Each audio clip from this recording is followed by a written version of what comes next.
A struggling single mother sent a desperate text to a wrong number, begging for money to buy milk for her baby, and the billionaire CEO who received it recognized her name from a past he'd spent 5 years trying to forget. Before we start the story, tell us in the comments what city you are watching from. And at the end, don't forget to rate this story from 0 to 10. Enjoy the story. He stood in the doorway of a crumbling apartment building, the stench of mildew and broken dreams thick in his throat, staring at the woman who'd once been his entire world. She didn't recognize him. At first, not with the beard, not with the weight of 5 years carved into the lines around his eyes. But when she did, the baby in her arms started to cry, and he saw it. The same dark eyes he saw in the mirror every morning. The same stubborn set to the jaw. And in that moment, as the truth crashed down around them both, he realized that the text message hadn't been a mistake at all. It was fate giving him one last chance to fix the biggest mistake of his life. But to understand the earth-shattering weight of that moment, we have to go back to where it all began. Ethan Mercer didn't believe in fate. He believed in numbers.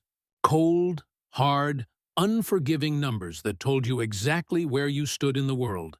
And according to every metric that mattered, net worth, market share, the square footage of his downtown penthouse, Ethan Mercer stood at the very top. The city sprawled beneath his floor-to-ceiling windows like a circuit board come to life. Millions of lights pulsing in the October darkness.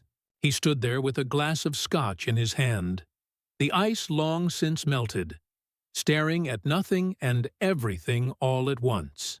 The apartment was silent except for the whisper of the climate control system, so quiet you could hear the soft tick of his Patek Philippe watch. 30 years old. Self-made. Ruthless, they called him in the boardroom. Brilliant, they said in the business magazines that kept putting his face on their covers. Alone, he thought to himself, in the moments when the scotch made him honest. His phone buzzed on the marble kitchen island. He ignored it. Probably Tara from the office, sending him the revised projections for the Singapore expansion. Or maybe his assistant, reminding him about the charity gala tomorrow night that he'd already decided not to attend. These things were all the same: forced smiles, shallow conversations, people who wanted something from him but were too polite to ask directly. The phone buzzed again. Ethan sighed and crossed the expansive living room, his footsteps muffled by carpet that cost more per square foot than most people's monthly rent. He picked up the phone, expecting to see Tara's name. Instead, there was an unknown number. The first text read, "Please, I know I have no right to ask, but I'm desperate." Ethan's thumb hovered over the delete button. Spam. Had to be. Some new phishing scam, probably. But then the second message appeared. "It's Claire. Claire Donovan. I wouldn't reach out if I had any other choice. My baby needs milk, and I don't get paid until Friday. I just need $30. I'll pay you back. I swear to God, I'll pay you back." The glass of scotch slipped from Ethan's other hand. It didn't shatter. The carpet was too thick for that. But the sound of it hitting the floor was loud enough to make his heart jump. Amber liquid spread across the pristine white fibers, and Ethan just stood there, staring at the name on his screen. Claire Donovan. It couldn't be. It couldn't possibly be. His hands were shaking. When was the last time Ethan Mercer's hands had shaken? Not during the hostile takeover of Meridian Tech. Not when he'd bet everything on a cryptocurrency play that could have bankrupted him. Not even when his mother died, and he'd stood at her funeral, alone, because he'd pushed everyone else away. But they were shaking now. Claire Donovan. 18 months. It had been 18 months since he'd heard that name, since he'd let himself think about her for more than a few seconds before shoving the memory back into the locked box where he kept all his failures and regrets. His fingers moved on their own, opening his contacts. He'd deleted her number over a year ago, after the night he'd chosen his company over her, after she'd walked out of his life and he'd told himself it was for the best. But he still remembered it. Of course he remembered it. He remembered everything about her. He pulled up his call history, scrolling back through years of business calls and brief exchanges with people whose names he barely remembered. And there it was. The number on the text didn't match.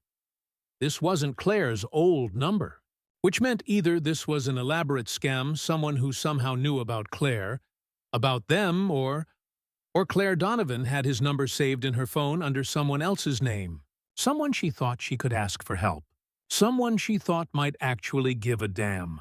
Ethan's mind was racing. A baby. She'd said her baby needed milk. Claire had a baby. The thought hit him like a physical blow. He actually stumbled back a step, his hip catching the edge of the kitchen island. Claire was a mother. Claire, who used to talk about wanting kids someday, who'd light up whenever they passed a playground, who'd made him promise back when he'd still made promises that they'd have at least two, so neither would grow up lonely like they both had. How old was the baby? Who was the father? Was she married? And why in God's name was she so desperate that she was texting people to beg for money for milk? Ethan looked down at his phone. The message cursor blinked, waiting for his response. Every rational part of his brain, the part that had built a billion-dollar empire, the part that knew how to cut losses and move on, told him to delete the messages. This was clearly a wrong number. Claire had meant to text someone else. Getting involved would be messy, complicated. Everything he'd spent 5 years avoiding, but his thumbs were already moving across the screen. What's your address? He hit send before he could stop himself. The 3 dots appeared immediately, then disappeared, appeared again. He could picture her on the other end, confused, maybe scared, wondering who the hell was responding to her desperate plea. Finally, a message came through. Who is this? Ethan stood in his pristine kitchen, surrounded by the trappings of his success, and realized he had no idea how to answer that question. Who was he? The man who'd let her go? The man who'd chosen a board meeting over her birthday dinner? A business trip over their anniversary? His ambition over her heart, again and again, until there was nothing left to choose? He typed, "Someone who wants to help. What's your address?" Another long pause. Ethan found himself holding his breath, his heart pounding in a way it hadn't in years.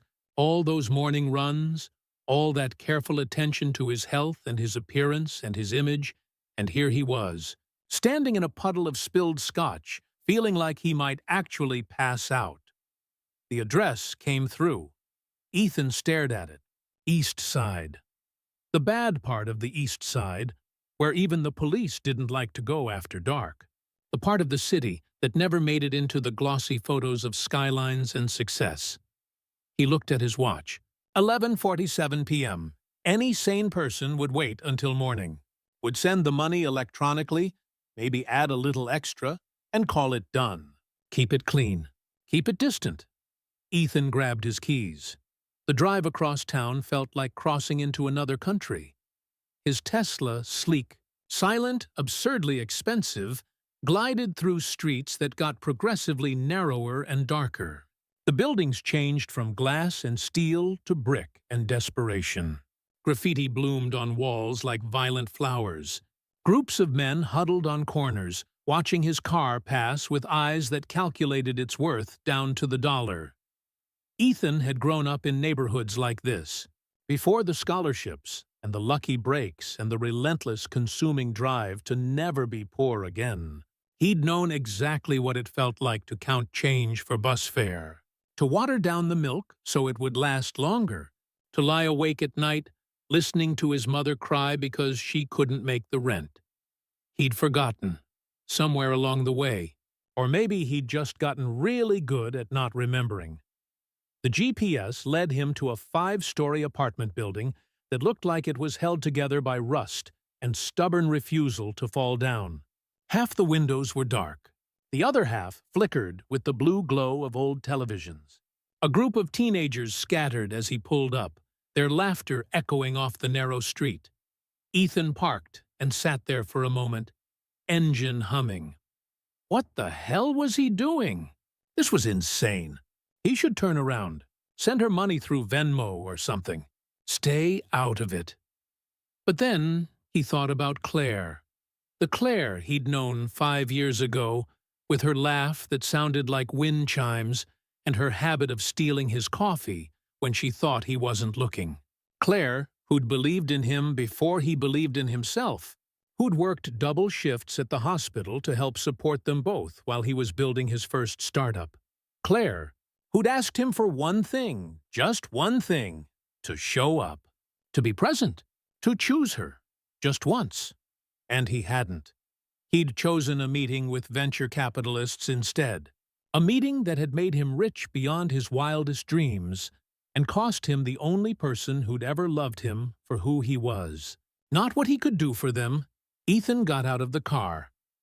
The night air hit him like a slap cold, sharp, carrying the smell of garbage and something burning a few blocks over. He locked the Tesla, heard the familiar beep, and wondered how long it would take for someone to strip it down to the frame. The building's front door hung slightly crooked on its hinges. The lock was broken, had been for a while, judging by the rust. Ethan pushed it open and stepped into a hallway that smelled like mildew and decades of accumulated defeat. The address Claire had sent was apartment 3C, 3rd floor.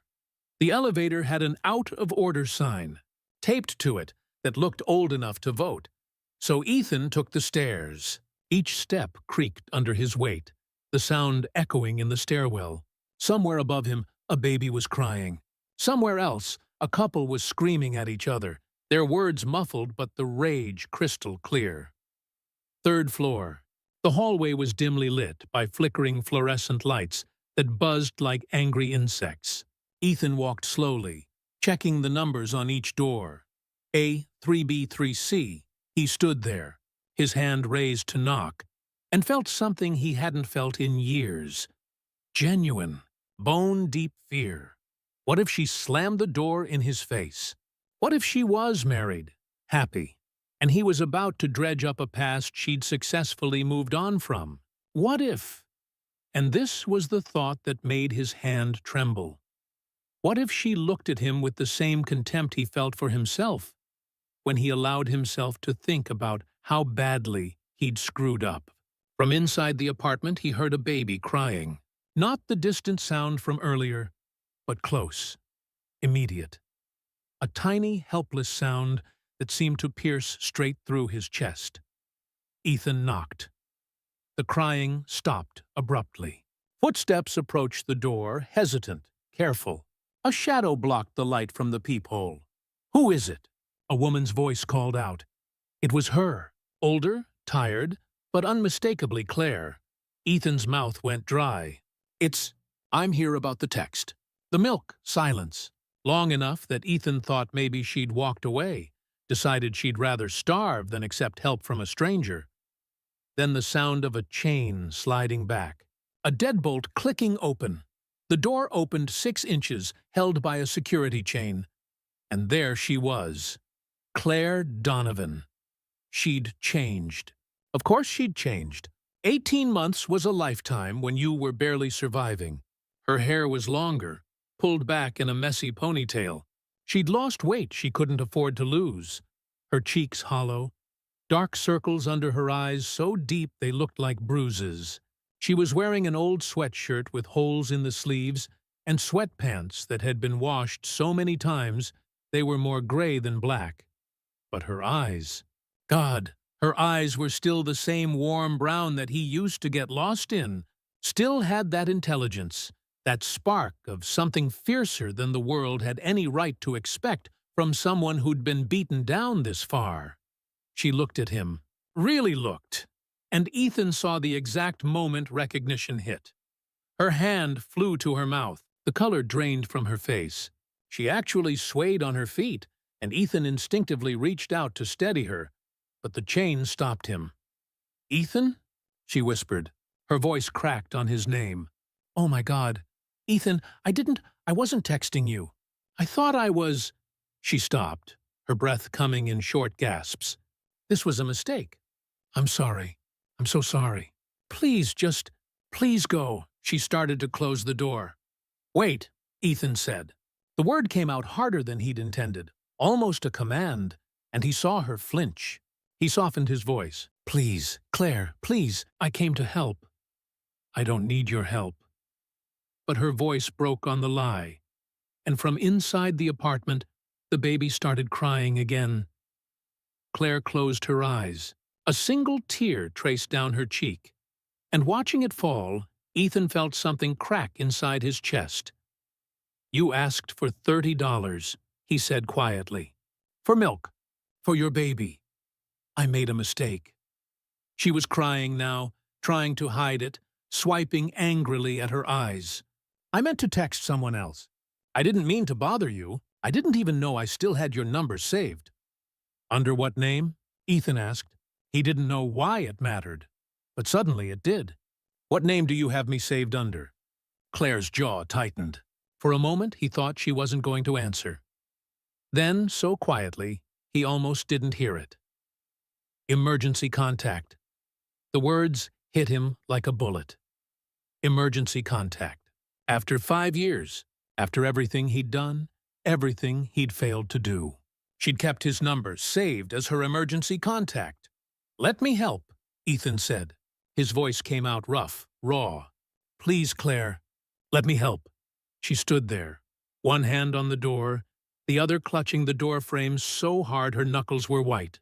Behind her, the baby's cries grew more insistent, more desperate, and Ethan Mercer, who'd negotiated billion-dollar deals without breaking a sweat, who'd stared down hostile boardrooms and aggressive shareholders and corporate sharks who'd tried to eat him alive, Ethan Mercer found himself begging.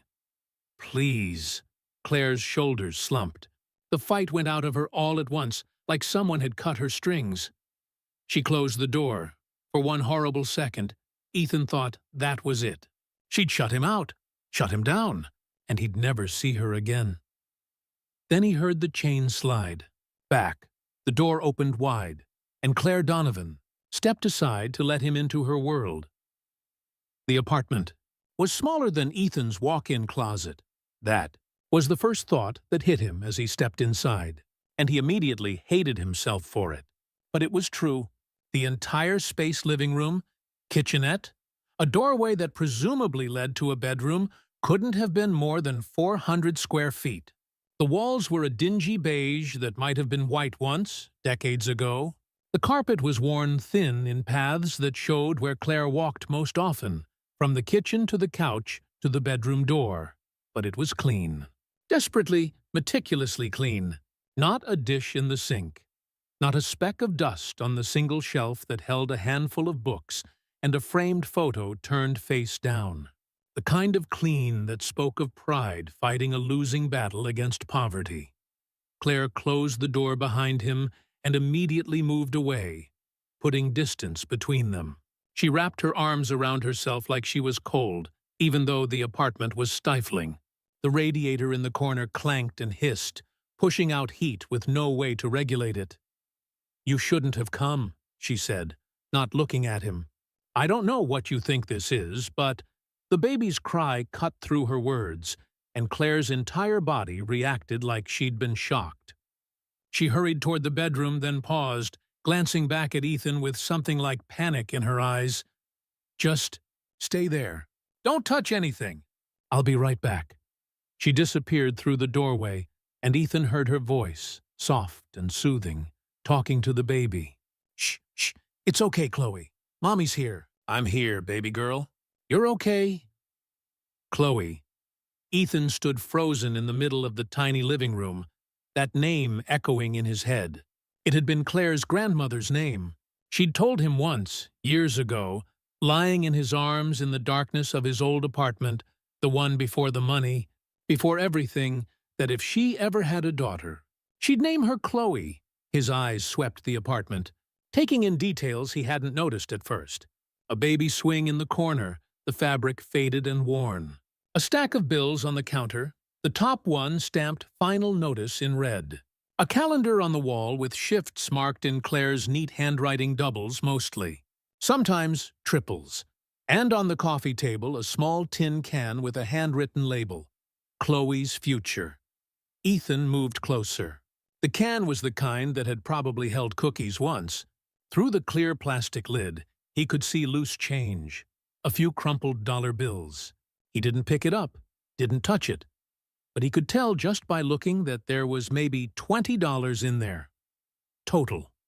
Chloe's Future. $20.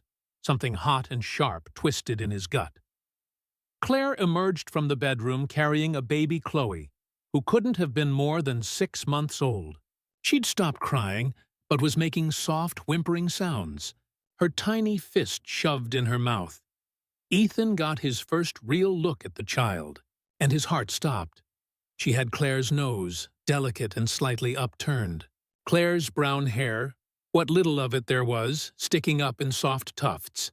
But her eyes were dark, almost black, intense and focused even at this age, locking onto Ethan with an unblinking stare that made his breath catch. His eyes, his coloring. She's hungry, Claire said quickly, her voice tight. I need to make her a bottle, but She trailed off, her jaw clenching. The milk powder ran out this morning. I've been giving her water with a little bit of sugar dissolved in it, just to keep her from screaming. But it's not enough. She needs real milk. Ethan found his voice, though it came out hoarse. How old is she? That's not your concern. Claire moved past him toward the kitchenette, bouncing Chloe gently. Look, I appreciate you coming, I really do, but this was a mistake. I thought I was texting my friend Keisha. She sometimes helps me out when things get tight. I must have, I don't know, hit the wrong contact or something. How old is she, Claire? Claire's back stiffened. She stood at the counter, her shoulders rigid, Chloe balanced on her hip. For a long moment, she didn't answer. Then, quietly, 5 months. She'll be 6 months next week. Ethan did the math in his head. 5 months old, which meant Claire had been pregnant. His hand shot out, gripping the back of the worn couch to steady himself. 6 months ago would have been April. 9 months before that was July. 1.5 years ago. No, it couldn't be. Claire. His voice came out strangled. Claire, look at me. I need you to leave. She still wouldn't turn around.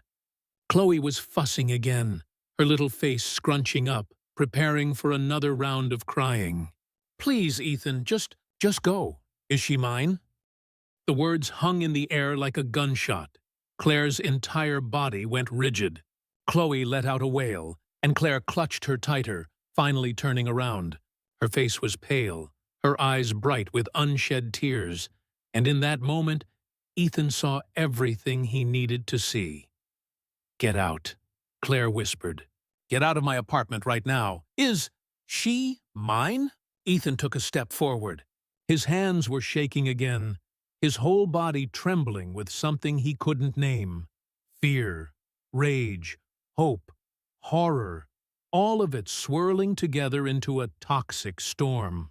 That baby. Chloe, is she my daughter? You don't have a daughter. Claire's voice cracked. You have board meetings and business deals and a penthouse that probably costs more than I'll make in my entire life. That's what you have. That's what you chose. Answer the question. Chloe started screaming, full-throated, terrified screaming, because Claire was crying now, too, tears streaming down her face, and Ethan was shouting, and the tiny apartment couldn't contain all this emotion, all this history, all this pain. Yes, Claire screamed back. Yes, okay, yes. She's yours! Are you happy now? Is that what you wanted to hear? The world tilted. Ethan actually stumbled, his hip hitting the arm of the couch. He couldn't breathe, couldn't think. The apartment spun around him, and the only thing that stayed in focus was that tiny baby in Claire's arms, wailing her heart out. His daughter. He had a daughter. "Why didn't you tell me?" The words came out barely above a whisper. "Why didn't you, Claire? Why didn't you tell me?" Claire laughed, but it was a broken, horrible sound. "Tell you? Tell you? Ethan, you made it crystal clear that you didn't want anything to do with me. You chose your company over us, over everything we had. And then when I tried to reach out, when I called you, you never called me. I called you 3 times. Claire's voice rose over Chloe's screaming. 3 times in 1 week. I left messages. I told you I needed to talk to you, that it was important, that it couldn't wait. And you know what you did? You had your assistant call me back. Your assistant? Ethan. She told me very professionally, very politely, that you'd moved on and would appreciate it if I respected your space and didn't contact you again. Ethan felt like he'd been punched in the gut. I didn't tell anyone I was 2 months pregnant, Claire continued, her words coming faster now, 5 years of pain and resentment pouring out. 2 months pregnant with your baby, and you couldn't even be bothered to call me back yourself. You had someone else do your dirty work, just like you did with everything that actually mattered. I didn't know. Ethan's voice was raw. Claire, I swear to God I didn't know. I never got those messages. It doesn't matter. Claire's shoulders shook with sobs. Don't you see? It doesn't matter whether you got them or not. The fact is, you made it impossible for me to reach you. You cut me out so completely that even when I was desperate, even when I was scared and alone and pregnant with your child, I couldn't get through to you. So I stopped trying. I raised her myself. I've been raising her myself, and we've been fine. We're fine. She wasn't fine. Ethan could see that. She was drowning, barely keeping her head above water, sinking a little more each day. The apartment, the empty formula tin, the desperation in that text message, none of it screamed, fine.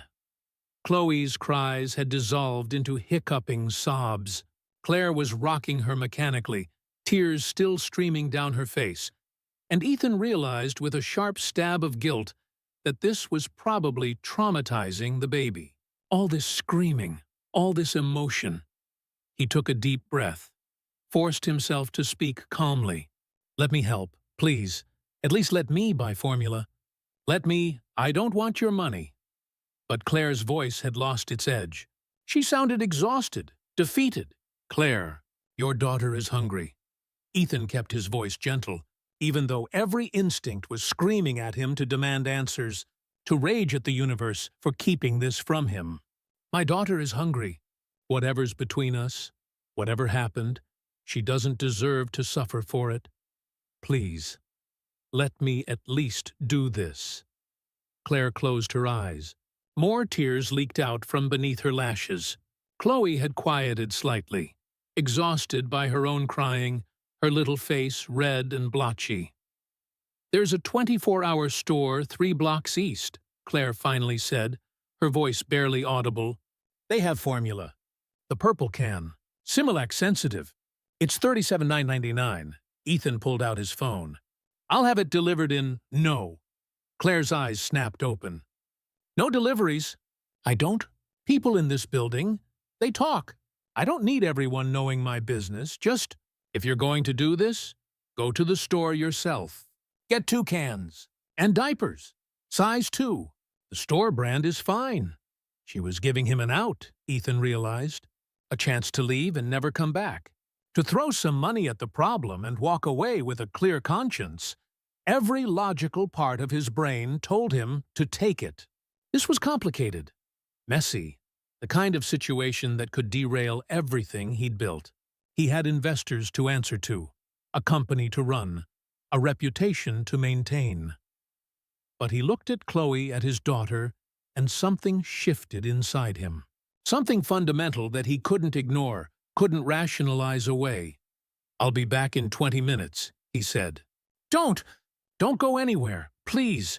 Claire's laugh was bitter. Where exactly would I go, Ethan? This is it. This is my whole world. The words cut deeper than she probably intended. Ethan turned toward the door, then paused, his hand on the knob. "Those messages you left," he said without turning around. "18 months ago. I really didn't get them. I would have, if I'd known, I would have. Would you?" Claire's voice was soft but sharp. "Really, Ethan? Be honest.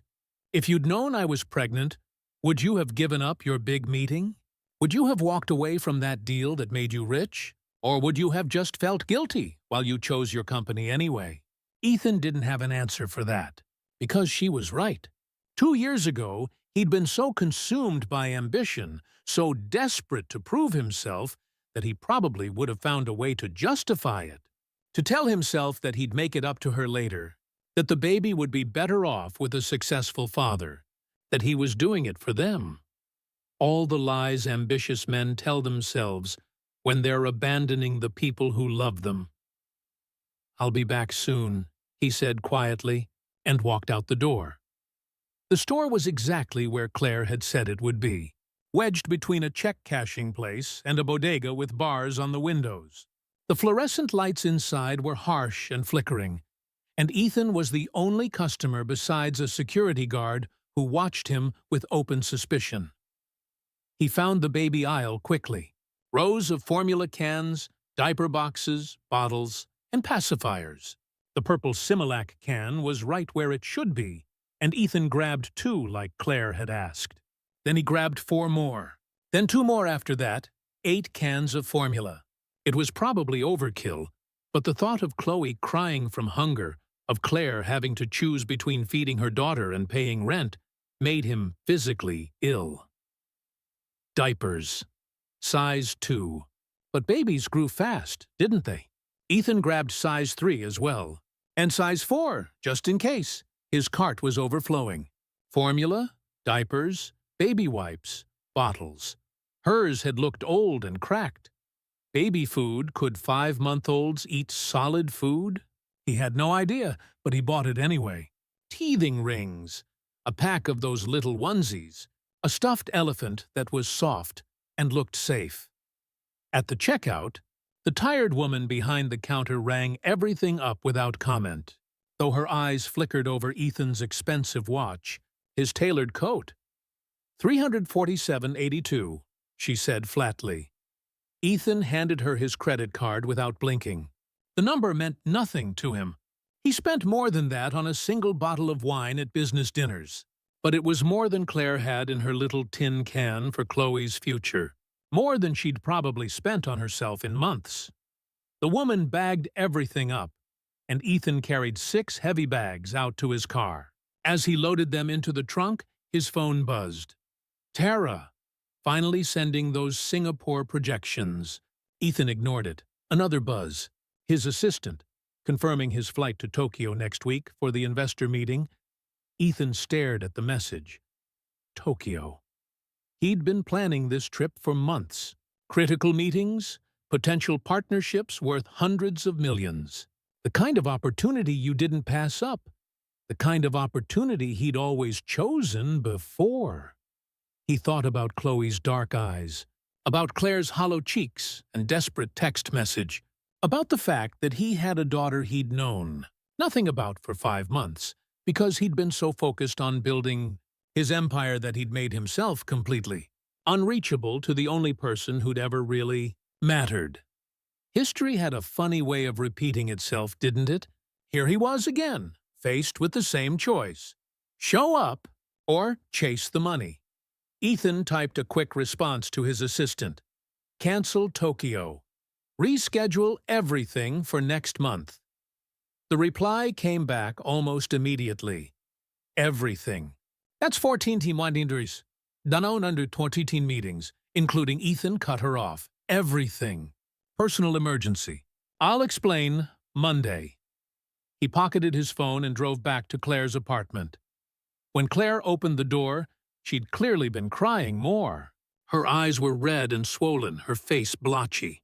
Chloe was asleep in her arms, her tiny chest rising and falling, her face finally peaceful. Ethan held up the bags.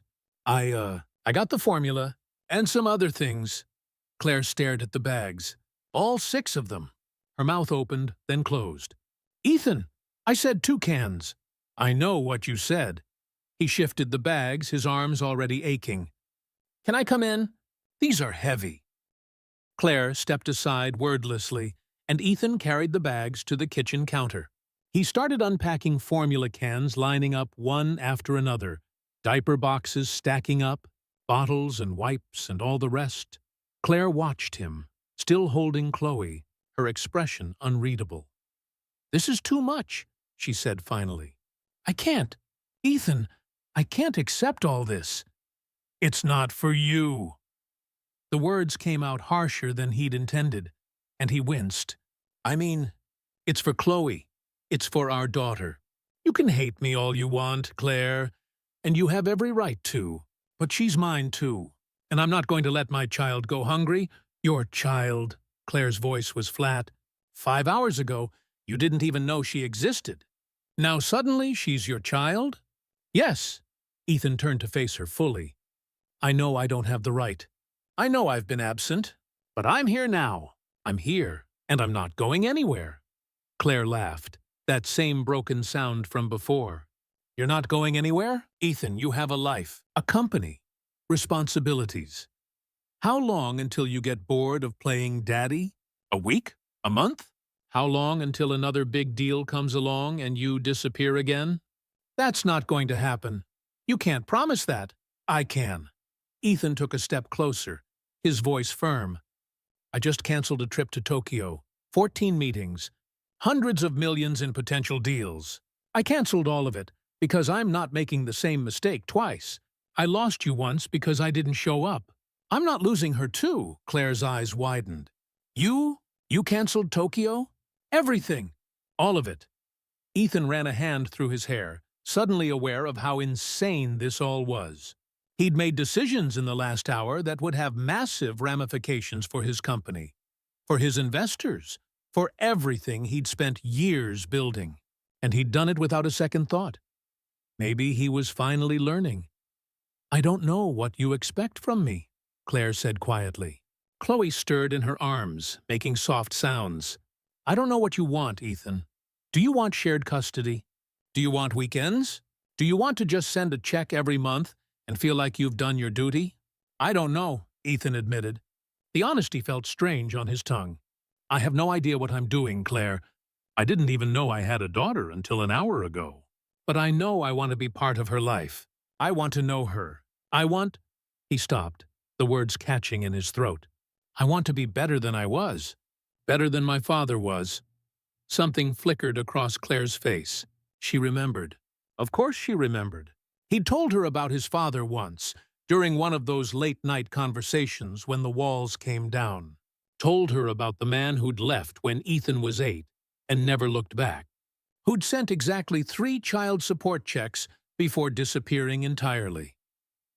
My father didn't stick around, Ethan continued, his voice rough. He didn't fight for me. Didn't think I was worth the inconvenience. And I swore I'd never be like him. But here I am, with a 5-month-old daughter I knew nothing about because I was too busy, too important, too focused on myself to make sure the people I loved could actually reach me. You don't love me, Claire said, but there was no heat in it. You haven't loved me in 5 years, if you ever did at all. That's not true. The words burst out before Ethan could stop them. Claire, that's not don't. She held up a hand.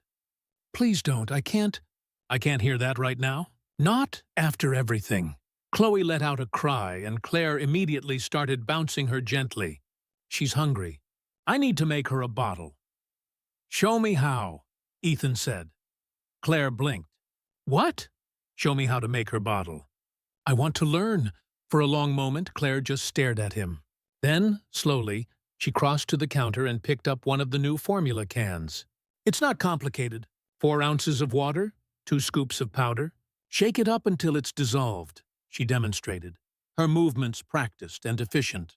Ethan watched carefully, memorizing every step. When the bottle was ready, Claire did something he didn't expect. She held it out to him. You want to feed her? She asked. Ethan's heart hammered. Can I? She's your daughter. Claire's voice was soft. You should know how to feed your daughter. With shaking hands, Ethan took the bottle. Claire transferred Chloe to his arms, adjusting his hold until the baby was cradled properly against his chest. Chloe was so small, so impossibly small and fragile. Ethan had negotiated billion-dollar deals with steady hands, but holding his daughter, he felt like he was going to break her just by breathing wrong. "Support her head," Claire instructed. "There, now just let her latch onto the bottle." Ethan brought the bottle to Chloe's mouth, and she latched on immediately, sucking hungrily. Her dark eyes, his eyes locked onto his face, studying him with an intensity that seemed impossible for someone so tiny. "Hi, Chloe," Ethan whispered. His voice cracked. "Hi, baby girl. I'm your dad." The word felt foreign, huge, terrifying and wonderful all at once. Chloe kept drinking, her little hand coming up to rest against the bottle, fingers spreading wide.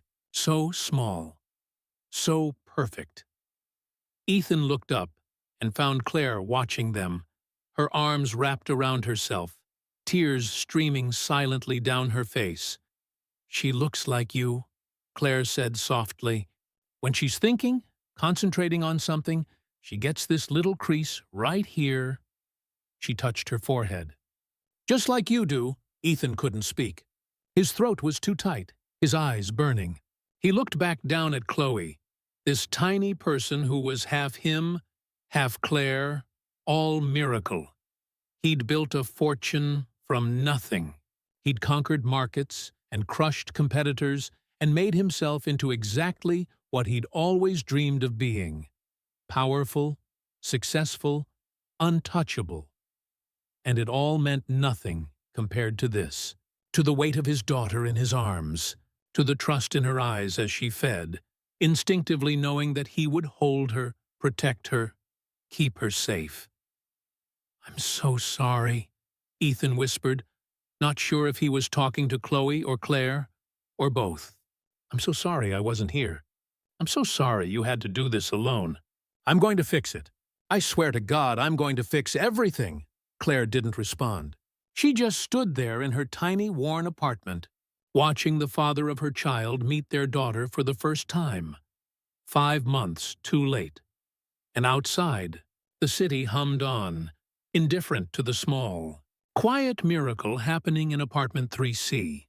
Chloe fell asleep halfway through the bottle, her tiny mouth going slack, a small dribble of milk running down her chin. Ethan sat frozen on Claire's threadbare couch, barely breathing, terrified that any movement would wake her. "You can set her down," Claire said quietly. She'd been standing by the window for the last 10 minutes, staring out at the dark street below. "The pack and play is in the bedroom." Ethan looked down at Chloe's face, peaceful in sleep. He'd seen corporate titans reduced to stammering fools. He'd watched grown men panic during market crashes, but nothing had prepared him for the sheer terror of holding a sleeping infant. "I don't want to wake her," he whispered. Something that might have been a smile flickered across Claire's face. "She's a deep sleeper, thank God. You'd have to practically drop her to wake her up at this point." She paused. "Please don't drop her." "I'm not going to drop her." But Ethan stood with excruciating slowness, cradling Chloe against his chest like she was made of glass. He followed Claire into the bedroom. The room was even smaller than the living area. A double bed took up most of the space, covered with a faded quilt that Ethan recognized with a jolt it had been Claire's grandmother's. She'd kept it all these years, through everything. Next to the bed was a pack and play, one of those portable cribs that folded up for travel. Inside was a thin mattress with a fitted sheet, decorated with tiny elephants. Claire pulled back a small blanket. "Lay her down gently. Support her head until it's on the mattress." Ethan did as instructed, his hands shaking slightly. Chloe stirred for a moment, her face scrunching up, and Ethan's heart stopped. But then she settled, one tiny fist curling up near her face, and let out a soft sigh. His daughter. The reality of it kept hitting him in waves. He had a daughter. This tiny, perfect human being was half him. She had his eyes, his bone structure starting to show through the baby's softness. In a few years, would she have his stubbornness? His drive? God, he hoped she got Claire's kindness instead. Her capacity for love. Claire covered Chloe with the blanket, her movements tender and practiced. Then she stood there for a moment, just watching the baby sleep. And Ethan saw in her face a love so fierce and protective, it made his chest ache. This was what he'd missed. 5 months of this. First smiles, first laughs, sleepless nights and tiny miracles. Gone. He could never get them back. "She's beautiful," Ethan said softly. "She is." Claire's voice was thick. "She's everything." They stood there in the dim light of the bedroom, just a small lamp on the nightstand watching Chloe sleep. It felt strangely intimate, the two of them in this small space, their daughter between them. Like a family, like something Ethan had thrown away and never thought he'd get a chance at again. "We should talk," Claire said finally, moving toward the door. "In the other room. I don't want to wake her." Ethan followed her out, pulling the door mostly closed but leaving it cracked. Claire sank onto the couch, and Ethan took the only chair, a rickety wooden thing that creaked under his weight. The silence stretched between them, heavy with 5 years of unspoken words. "How did this happen?" Ethan asked finally. How did I not know?" Claire laughed, but there was no humor in it. "I told you. I tried to call you. 3 times. The last time, your assistant made it very clear that you'd moved on, and I should too. I never told Tara to say that." Ethan leaned forward, his elbows on his knees. "Claire, I swear, I never would have—" "Tara?" Claire's head snapped up. "The assistant who called me back was named Natalie. She said she was your executive assistant." Ethan's blood ran cold. "Natalie Brooks. I don't know her last name. I just know she was very professional, very polite, and very clear that you didn't want to hear from me. Natalie Brooks." Ethan remembered her now. She'd worked for him for about 6 months, 2 years ago, right around the time he and Claire had broken up. She'd been efficient, competent, and he'd found out later completely in love with him. She'd made a move at a company Christmas party, and when Ethan had rejected her as gently as he could, she'd quit the next day. He'd never thought about it again, never wondered what else she might have done before she left. "She intercepted your calls," Ethan said slowly, the pieces falling into place. "She must have been screening my messages, decided you were a threat or a distraction, and handled it herself. Does it matter?" Claire's voice was flat. "Even if that's true, Ethan, it doesn't change the fact that you made yourself so inaccessible that one person could cut me out completely. You were so busy building your empire that you didn't notice when someone decided I wasn't important enough to bother you with." The words hit like physical blows, because they were true. All of it was true. "You're right," Ethan said quietly. "You're absolutely right. God, Claire, I was so consumed with proving myself, with making something of my life, that I lost sight of what actually mattered. I thought if I could just close that deal, just land those investors, just make enough money, then I could finally breathe, finally relax, finally be the kind of man who deserved someone like you.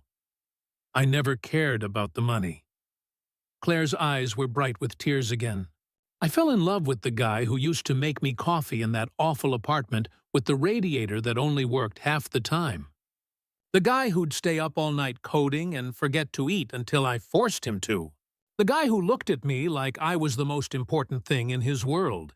Then somewhere along the way, that guy disappeared, and I kept waiting for him to come back, but he never did." Ethan remembered those days, that tiny studio apartment in the bad part of town, sharing a mattress on the floor because they couldn't afford a bed frame. Claire working double shifts at the hospital while he worked on the code that would eventually become his first successful startup. They'd been poor and tired and stressed, But they'd been happy. When had he stopped being happy? When did you find out you were pregnant? He asked. Claire was quiet for a moment, her gaze distant. 2 months after we broke up. I thought I was just stressed at first. My period had always been irregular when I was working a lot.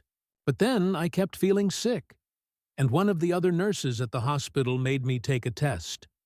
She wrapped her arms around herself.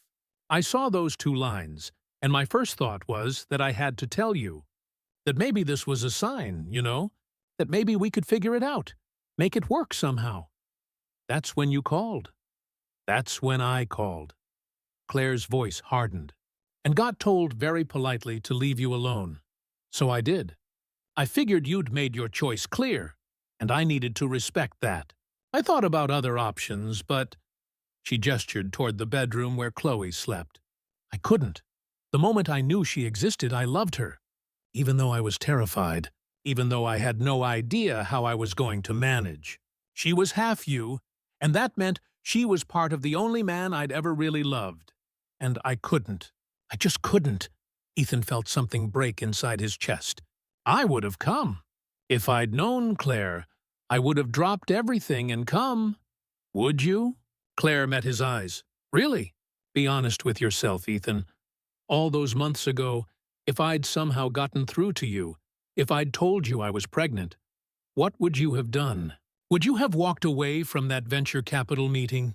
Would you have put your company on hold? Ethan opened his mouth to say yes. Of course he would have. But the lie stuck in his throat. Because at that time he'd been a different person. Younger, hungrier, so desperate to prove himself that he'd sacrificed everything at the altar of ambition. And if he was being truly honest with himself, he probably would have tried to have it both ways. Would have promised to be there for Claire and the baby while still chasing his dreams. Would have convinced himself he could do both. And he would have failed. He would have become the kind of father who showed up sporadically, who missed birthdays for board meetings, who threw money at the problem instead of actually being present, just like his father. I don't know, he admitted finally. I want to say yes. God, I want to believe that I would have done the right thing. But you're right. At that time, I was so single-minded about success that I probably would have screwed it up.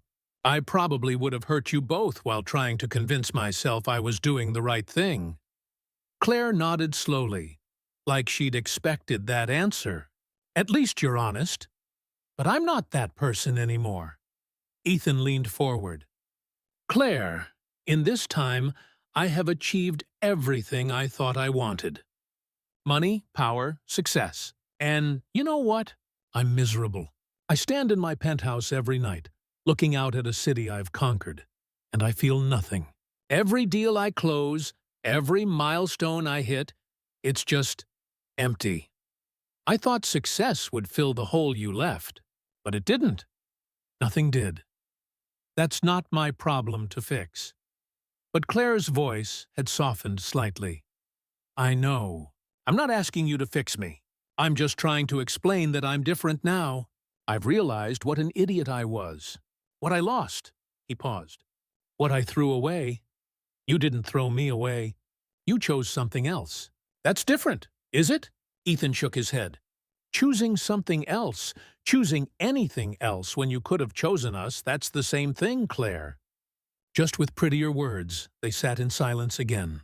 From the bedroom, Chloe made a small sound but didn't wake. What do you want from me?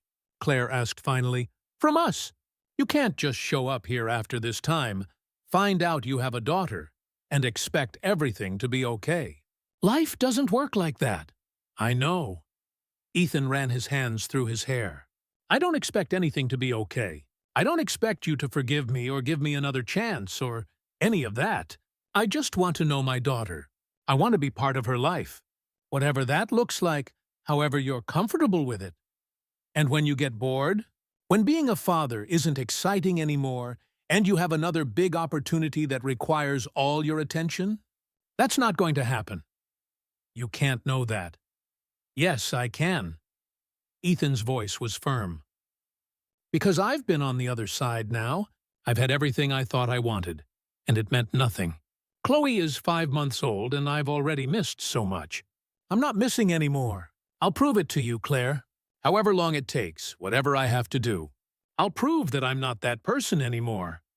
Claire studied him for a long moment, her expression unreadable. Then she stood up, walking to the kitchen counter where the bills were stacked. You want to know what my life has been like? She picked up the top envelope. This is my rent. Due in 3 days. I'm 2 months behind, and my landlord already told me if I don't pay, we're out. That's $2,400 I don't have. She picked up another envelope. Hospital bills from when Chloe was born. I had insurance through the hospital, but it didn't cover everything. That's another $8,000, another envelope. My car broke down 6 weeks ago. Can't afford to fix it, so I've been taking 2 buses to get to work. That's an extra hour and a half each way. I'm paying a neighbor to watch Chloe during my shifts, and she's cheap because she feels sorry for me. But it's still $50 a day I can barely afford. She set the bills down, her hands shaking. I work double shifts whenever I can. Sometimes triples. I haven't bought myself new clothes in over a year. I eat noodles and whatever leftovers I can get from the hospital cafeteria. And you know what? I still can't make it work. Every month I'm falling further behind. Every month I have to choose between paying rent or buying diapers, between keeping the lights on or taking Chloe to the doctor when she's sick. Ethan stood up, his fists clenched. Then let me help. Let me? I don't want your charity. Claire's voice cracked. Don't you get it? I've been doing this alone for 5 months. Being a mother, working full-time, keeping us afloat. I've done it without you, and I can keep doing it without you. But you don't have to. Ethan took a step closer. Claire, you're drowning. I can see it. You're working yourself to death trying to provide for Chloe, and you're still falling behind. That's not pride. It's pointless suffering. Let me help. And then what? Claire's eyes flashed. You swoop in like some kind of savior, throw money at all my problems, and I'm supposed to be grateful? I'm supposed to what? Forget the last 2 years? Forget that you weren't there when I was pregnant and terrified? When I went into labor alone because I couldn't afford to take anyone with me? When Chloe was born, and the first person I wanted to call was you, but I couldn't, because you'd made it clear you didn't want to hear from me. Each word was a knife, and Ethan took them all. He deserved everyone. I can't change the past, he said quietly. Believe me, if I could, I would. But I can change the future. I can be here now. I can make sure Chloe has everything she needs, that you both do. Not because I'm trying to buy your forgiveness or play savior. Because it's my responsibility. Because she's my daughter and you're the mother of my child. You shouldn't have to choose between rent and diapers. You shouldn't have to eat noodles so Chloe can have formula. Life isn't fair, Ethan. Most people don't have a billionaire to bail them out when things get hard. But you do. Ethan met her eyes. Whether you like it or not, whether you want it or not, I'm here. And I'm not going to stand by and watch you suffer when I could help. Claire's jaw clenched. She looked like she wanted to argue, to push him away, to maintain her independence. But Ethan could see the exhaustion in every line of her body, the desperation she was trying so hard to hide. I'll pay off the bills, Ethan said. All of them. Rent, hospital, whatever else. And I'll set up an account for Chloe for her future, her education, whatever she needs. That's non-negotiable. She's my daughter, and I'm going to provide for her. Ethan. But, he continued, I won't push. I won't try to take over your life or make decisions for you. If you want me to leave after tonight and just send money every month, I will. If you want me to be involved, to spend time with Chloe, to be an actual father, then I want that too. More than anything. But it's your choice. You set the terms. Claire sank back onto the couch, her head in her hands. I don't know what I want. I don't know what's right. I'm so tired, Ethan. I'm so goddamn tired. Ethan crossed to the couch, sitting down beside her but not touching her. When was the last time you slept? Really slept? More than a few hours at a time? Claire let out a sound that might have been a laugh or a sob. I don't even remember. Chloe's up every few hours to eat. And when she's sleeping, I'm either working or trying to catch up on everything else. Laundry, cleaning, bills, grocery shopping. There's always something. What time do you work tomorrow? I'm off tomorrow, Sunday. I work Monday, 6 a.m. to 6 p.m. Okay. Ethan made a decision. I'm staying. Claire's head snapped up. What? Tonight. I'm staying here tonight. You're going to sleep. Really sleep. And I'm going to take care of Chloe when she wakes up. Ethan, you don't know how to take care of a baby. Then I'll learn. You'll teach me. And then you're going to get a full night's sleep for the first time in God knows how long. You can't just... Claire trailed off, confusion and hope warring on her face. Yes, I can. Ethan pulled out his phone. I'm going to order some food. Real food, not noodles. What do you want? I'm not hungry. Claire, she closed her eyes. Thai, from that place on 5th Street. If it's still there. The one with the terrible parking and the amazing pad thai? The smallest smile tugged at her lips. That's the one. Extra peanuts on the side. Ethan felt something warm bloom in his chest at that smile, tiny as it was. He pulled up the delivery app, found the restaurant still there after all these years, and ordered enough food for 3 people. Pad thai with extra peanuts for Claire, drunken noodles for himself, spring rolls, sauté, mango sticky rice. 30 minutes, he said, setting his phone aside. They sat there in silence, but it was a different kind of silence now. Less hostile. Still heavy with everything unsaid, everything unresolved, but not quite so sharp. I kept your number, Claire said quietly. All these years. I told myself it was just practical, in case of emergency. But really, I think I just couldn't bring myself to delete it. To make it final. Ethan's throat tightened. I deleted yours, Claire flinched. But I remembered it, he continued quickly. Every digit. I could have called you any time. I didn't think you'd want to hear from me. I convinced myself you'd moved on, that you were happier without me. I wasn't happy. Claire's voice was barely a whisper. I'm still not happy. But I have Chloe, and she makes everything worth it. Every sleepless night, every double shift, every moment of doubt, she makes it all worth it. From the bedroom, as if on cue, came a soft cry. Claire started to get up, but Ethan put a hand on her arm. Let me, he said. Please, you showed me how to make a bottle. Let me do this, Claire hesitated, then nodded. If she's fussy, sometimes bouncing her helps. And she likes it when you hum. Doesn't matter what, just something low and rhythmic. Ethan stood and headed to the bedroom. Chloe was awake, her little face scrunched up, working herself up to a real cry. When she saw him, she paused, confused by this stranger.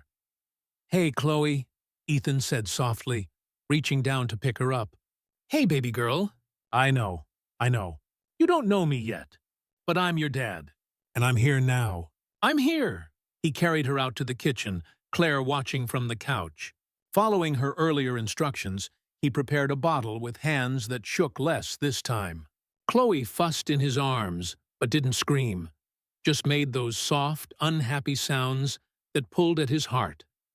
When the bottle was ready, Ethan settled back in the chair, with Chloe cradled against his chest.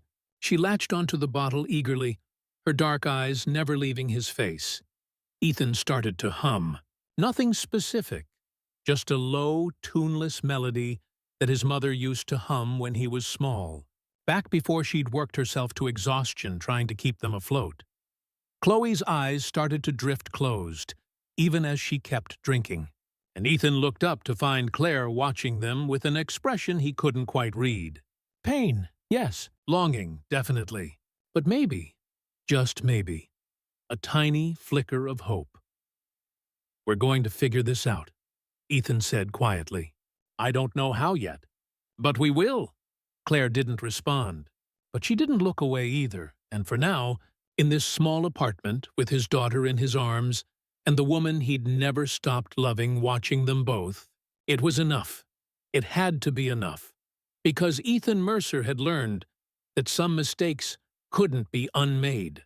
They could only be learned from, and he was done making mistakes. Ethan woke to sunlight streaming through thin curtains and a crick in his neck that felt like someone had driven a spike through his spine. For a disoriented moment, he couldn't remember where he was.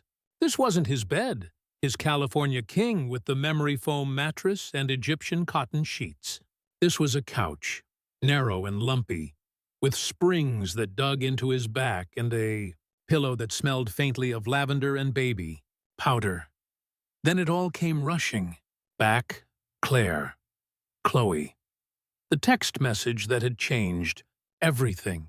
Ethan sat up carefully, his muscles screaming in protest.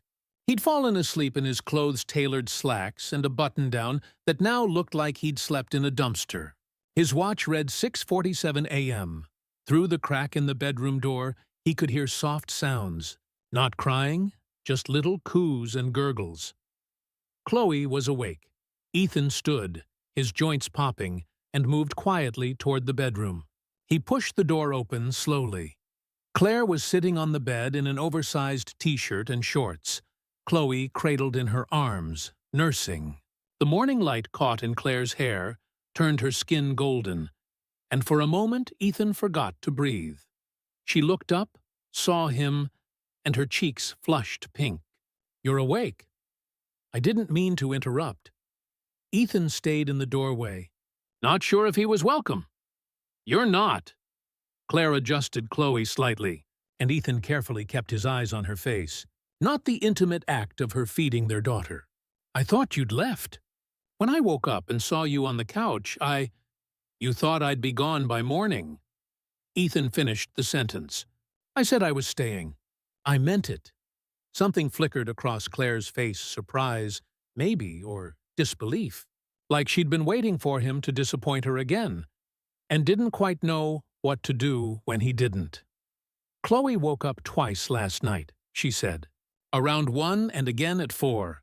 You didn't hear her?" Ethan felt a stab of guilt. "I didn't, I'm sorry. I should have. It's fine." Claire's voice was soft. "You were exhausted. And honestly, it was nice seeing you there when I came out. Made me feel less alone, I guess." The admission seemed to cost her something. She looked away, focusing on Chloe, who was making contented sounds as she fed. Chloe finished nursing and let out a small burp. Claire laughed a real laugh this time and lifted the baby to her shoulder, patting her back gently. "Good girl. Such good manners." Ethan watched them, this perfect little unit that had existed without him. Chloe's tiny hand was tangled in Claire's hair, her face pressed against her mother's neck. They fit together like puzzle pieces, and Ethan felt like an intruder, looking in on something he had no right to. "Can I hold her?" The question came out more uncertain than he'd intended. Claire hesitated, then nodded. "She just ate, so she's probably going to be sleepy." "But yeah." Ethan crossed the small room and carefully took Chloe from Claire's arms. The baby blinked up at him with those dark eyes, his eyes, and made a small sound that might have been contentment or confusion.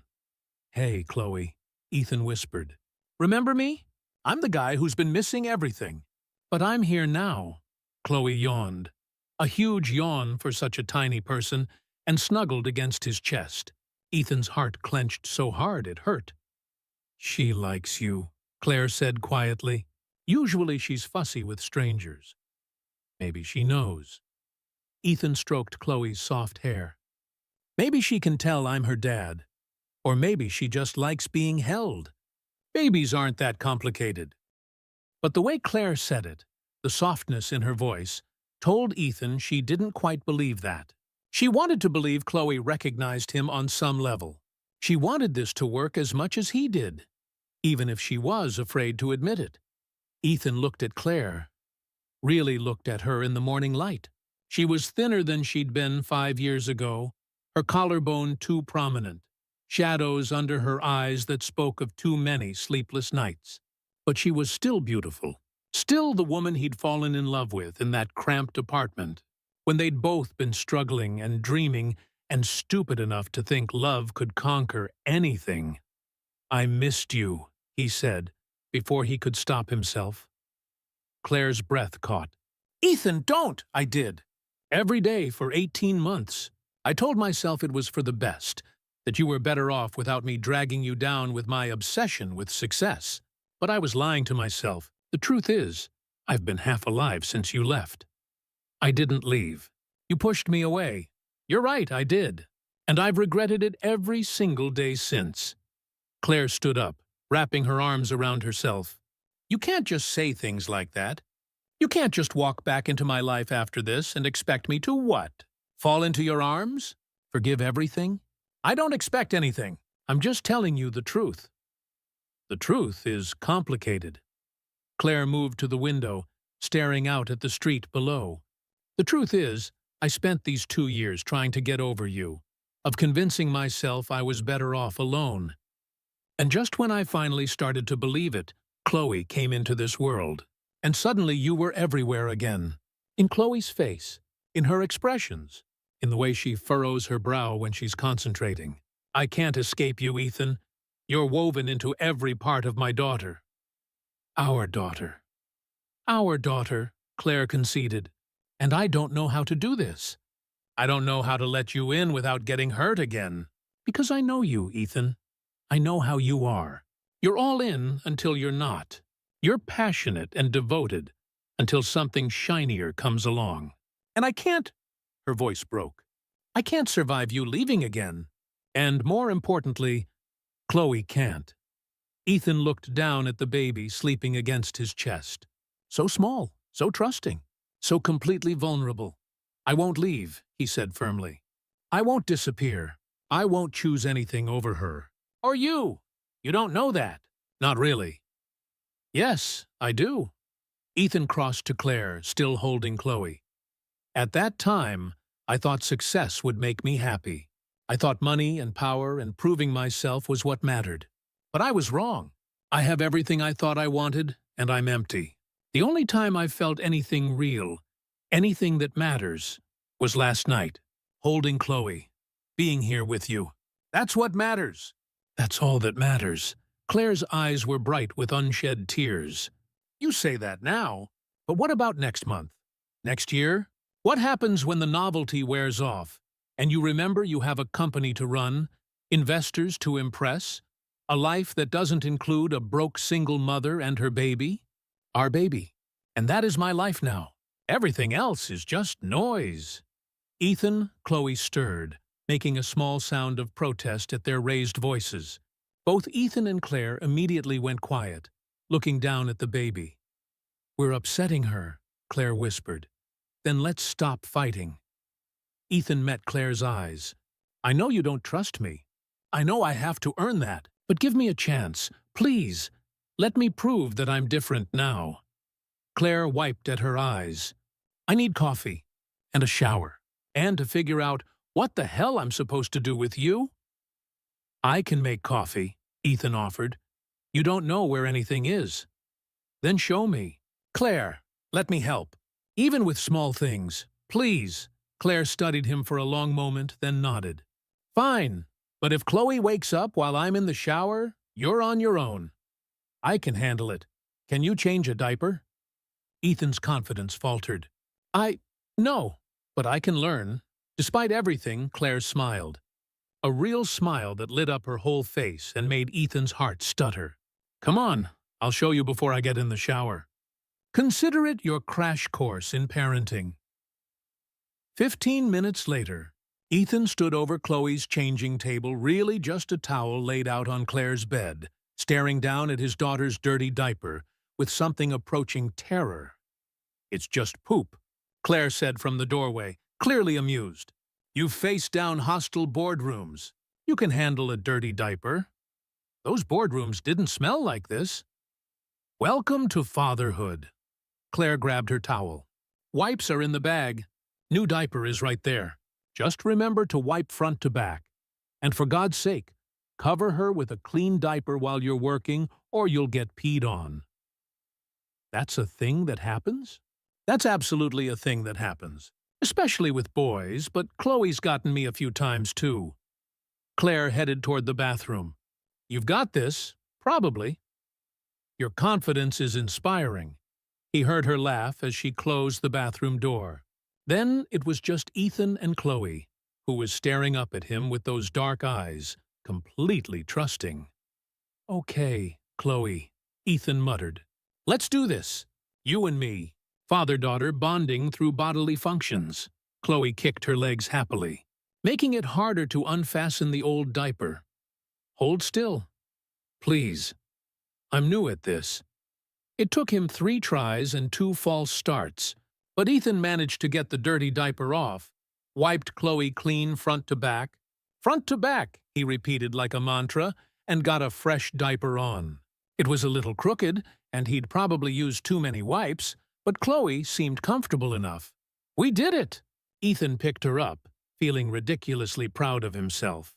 We survived your first diaper change with Dad, Chloe responded by spitting up on his shoulder. Ethan looked down at the white substance now decorating his expensive shirt and started to laugh. When was the last time he'd actually laughed? Really laughed. Not the polite chuckle he used in business meetings or the fake laugh he deployed at networking events. This was real, messy and imperfect, and absolutely real. The bathroom door opened, and Claire emerged in a cloud of steam, her hair wrapped in a towel, wearing clean clothes, another oversized t-shirt, and leggings. She looked softer somehow, younger, more like the Claire he remembered. She saw the spit up on his shoulder and bit back a smile. I should have warned you about that, too. She always spits up after she eats. It's fine. Ethan looked down at his ruined shirt. I've got others. Not here, you don't. Ethan paused. She was right. He'd come here last night with nothing but his wallet and keys. No change of clothes, no toiletries, nothing. I should probably go home, he said slowly. Get cleaned up. But I'll come back. Ethan. Claire's voice stopped him. If you're serious about this, about being part of Chloe's life, you need to understand something. This isn't a part-time thing. You can't just show up when it's convenient and disappear when it's messy. Chloe needs consistency. She needs someone she can count on. I know that. Do you? Claire crossed her arms. Because I need to know right now if you're all in or not. I need to know if I'm going to wake up next week and find out you've lost interest, or gotten too busy, or decided this is too hard. Because if that's even a possibility, we need to end this now before Chloe gets attached. She stopped, looking away. Before you what? Claire shook her head. It doesn't matter, but it did matter. Ethan could see it in the way she held herself, the way she wouldn't meet his eyes. Before you let yourself hope. Ethan said quietly. Before you let yourself believe this might actually work. Claire's jaw tightened. But she didn't deny it. Ethan walked over to her, still holding Chloe. I'm all in, completely. Whatever that means, whatever it takes. I'll prove it to you, starting now. How? I'm not going home to change. I'll wear this spit-up covered shirt all day if I have to. I'm staying here, with you and Chloe. You said you're off today, right?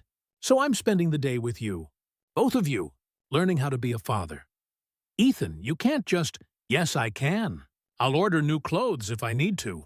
But I'm not leaving. Not today. Claire stared at him, searching his face for something.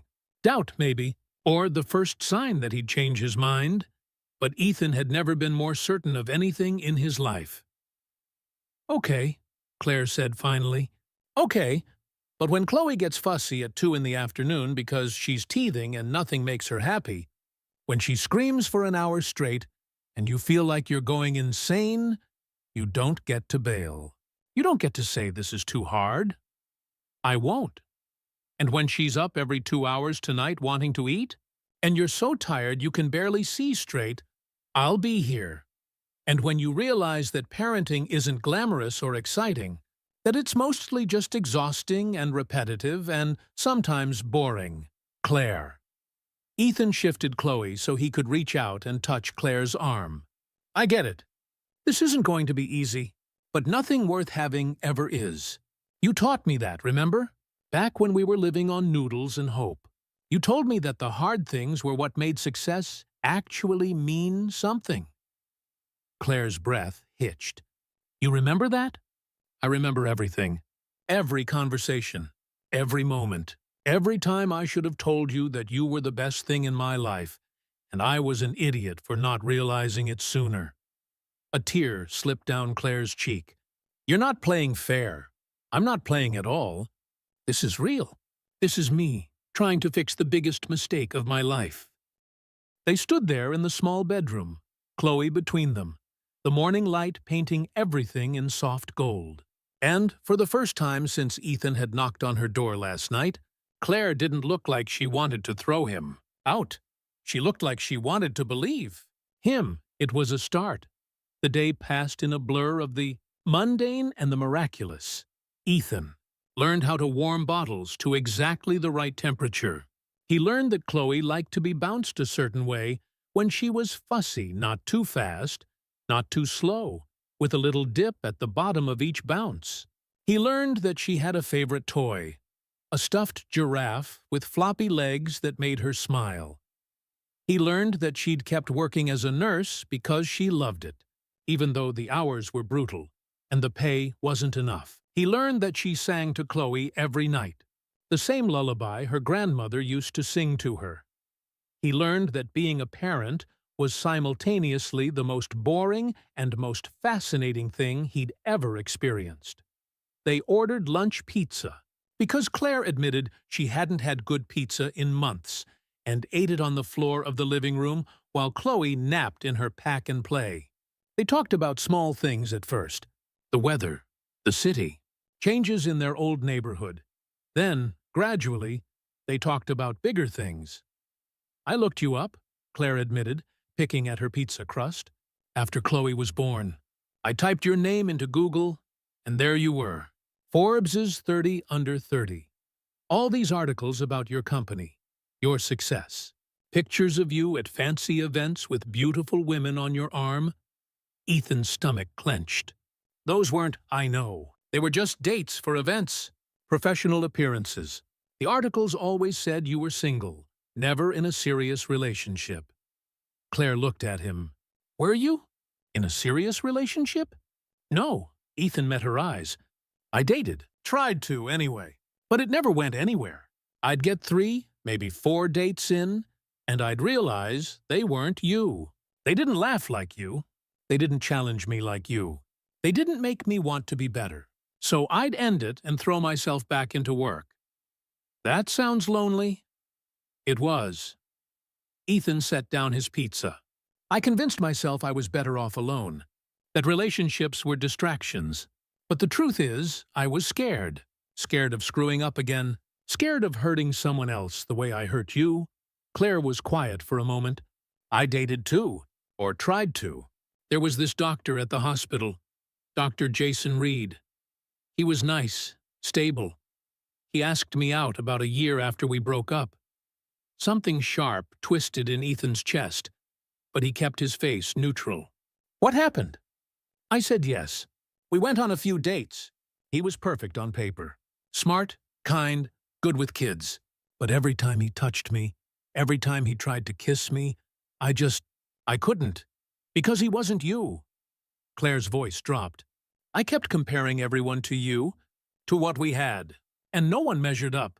Claire, you're not alone anymore, aren't I? Claire's eyes were bright. Ethan, I want to believe you. I want to believe that you're here to stay, that you've changed, that this time will be different. But I'm terrified, because if I let myself believe it, if I let Chloe get attached to you, and then you leave, her voice broke. It would destroy me, and worse, it would destroy her. Ethan set his pizza down and moved closer, close enough that their knees were almost touching. Then let me prove it. Give me time. Give me a chance. I'll show you that I'm not going anywhere. How long? As long as it takes. Claire searched his face. And what about us? About you and me? What are we, Ethan? It was the question Ethan had been avoiding all day. Because the truth was, he didn't know. He knew what he wanted. He wanted Claire back, wanted everything they'd lost, wanted to be a family with her and Chloe. But he had no right to ask for that. Not yet, maybe not ever. We're Chloe's parents, he said carefully. And we're figuring it out, one day at a time. Disappointment flickered across Claire's face, so quick Ethan almost missed it. But it was there, which meant some part of her, some small part, wanted more too. The thought sent hope spiraling through his chest. Before he could say anything else, Chloe woke up with a cry. Claire started to get up, but Ethan beat her to it. "I've got her," he said, and he did. He picked up Chloe, checked her diaper dry, thankfully, and bounced her gently until she settled. Then he grabbed her bottle from the fridge, warmed it up the way Claire had shown him, and fed her while Claire watched with an expression he couldn't quite read. "You're getting good at this," Claire said softly. "I have a good teacher." Ethan looked down at Chloe, who was drinking contentedly. And strong motivation. They spent the rest of the afternoon in comfortable, near silence. Claire folded laundry while Ethan played with Chloe on a blanket on the floor. He made faces that made her smile. He shook the giraffe and pretended to nibble on her toes until she giggled an actual giggle that made Ethan's heart explode with joy. "She's never giggled for me like that," Claire said, pausing mid-fold to watch them. "Really? Really? You're a natural? Or she's just easily amused?" "No." Claire's voice was serious. "She knows you. I don't know how, but she does. She feels safe with you." The words settled over Ethan like a benediction. Chloe felt safe with him. His daughter trusted him. Now, he just had to make sure he never gave her a reason not to. As the sun began to set, painting the apartment in shades of orange and gold, Ethan's phone buzzed. He'd been ignoring it all day, but this time he pulled it out. 17 missed calls, 32 text messages, most from Tara, a few from board members, one from his assistant asking if he was alive. The last message was from Tara. "Emergency board meeting scheduled for Monday morning. They're talking about voting you out if you don't show up. Call me." Ethan stared at the message. A month ago, even a week ago, that message would have sent him into a panic. His company was his life. The board couldn't vote him out. He'd built this from nothing. But now, sitting on the floor of Claire's cramped apartment with Chloe drooling on his shirt, the message felt distant, like it was happening to someone else. "Everything okay?" Claire asked. Ethan looked up at her, then down at Chloe. "Yeah," he said, and meant it. "Everything's fine." He turned off his phone and set it aside. The company could wait. The board could wait. All of it could wait. Because for the first time, Ethan Mercer had his priorities straight. And nothing, not money, not power, not success was going to make him lose sight of what really mattered. Not this time. Ethan didn't go home that night either. Claire offered him the couch again. And this time she didn't look surprised when he accepted. She seemed almost relieved, though she tried to hide it behind a mask of indifference. "Chloe usually wakes up around 2, Claire said, standing in the doorway to the bedroom. She was wearing that same oversized t-shirt, her hair damp from her shower, and Ethan had to physically force himself not to stare. "If you want to sleep through it, I don't." Ethan was already making up his makeshift bed on the couch, using the thin blanket Claire had provided. "Wake me, I want to help," Claire nodded slowly. "Okay. Good night, Ethan." "Good night, Claire." She closed the door, and Ethan lay back on the couch, staring at the water-stained ceiling. His back was already protesting, and he knew tomorrow morning he'd feel like he'd been hit by a truck. But he didn't care. He pulled out his phone, turned it back on just long enough to check the damage. 53 missed calls now. Messages from investors, board members, business partners, everyone wanting to know where he was, what he was doing, when he'd be back. Ethan typed out a single message to his assistant. "Taking personal leave. We'll explain Monday." Cancel all meetings for the week. The response came immediately. Ethan, the board is threatening.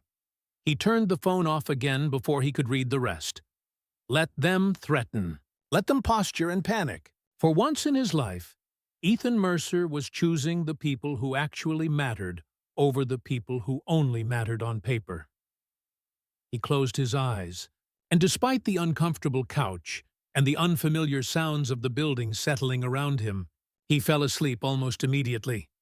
The cry woke him at 1:47 a.m. Ethan was on his feet before he was fully conscious, stumbling toward the bedroom. He pushed the door open to find Claire already up, lifting Chloe from the pack and play. "I've got it," Claire said, her voice heavy with sleep. "Go back to bed. I said I'd help." Ethan moved to the kitchen, his body moving on autopilot. He grabbed a bottle from the fridge, ran it under warm water, tested the temperature on his wrist the way Claire had shown him. "I'll feed her. You go back to sleep. Ethan, please." He turned to face her. "Let me do this." Claire studied him in the dim light of the apartment, Chloe fussing in her arms. Then, slowly, she handed over the baby. "Thank you," she whispered. "You don't have to thank me. She's my daughter." Claire lingered for a moment, like she wanted to say something else. But then she just nodded and climbed back into bed, leaving the door open. Ethan settled into the chair with Chloe, offering her the bottle.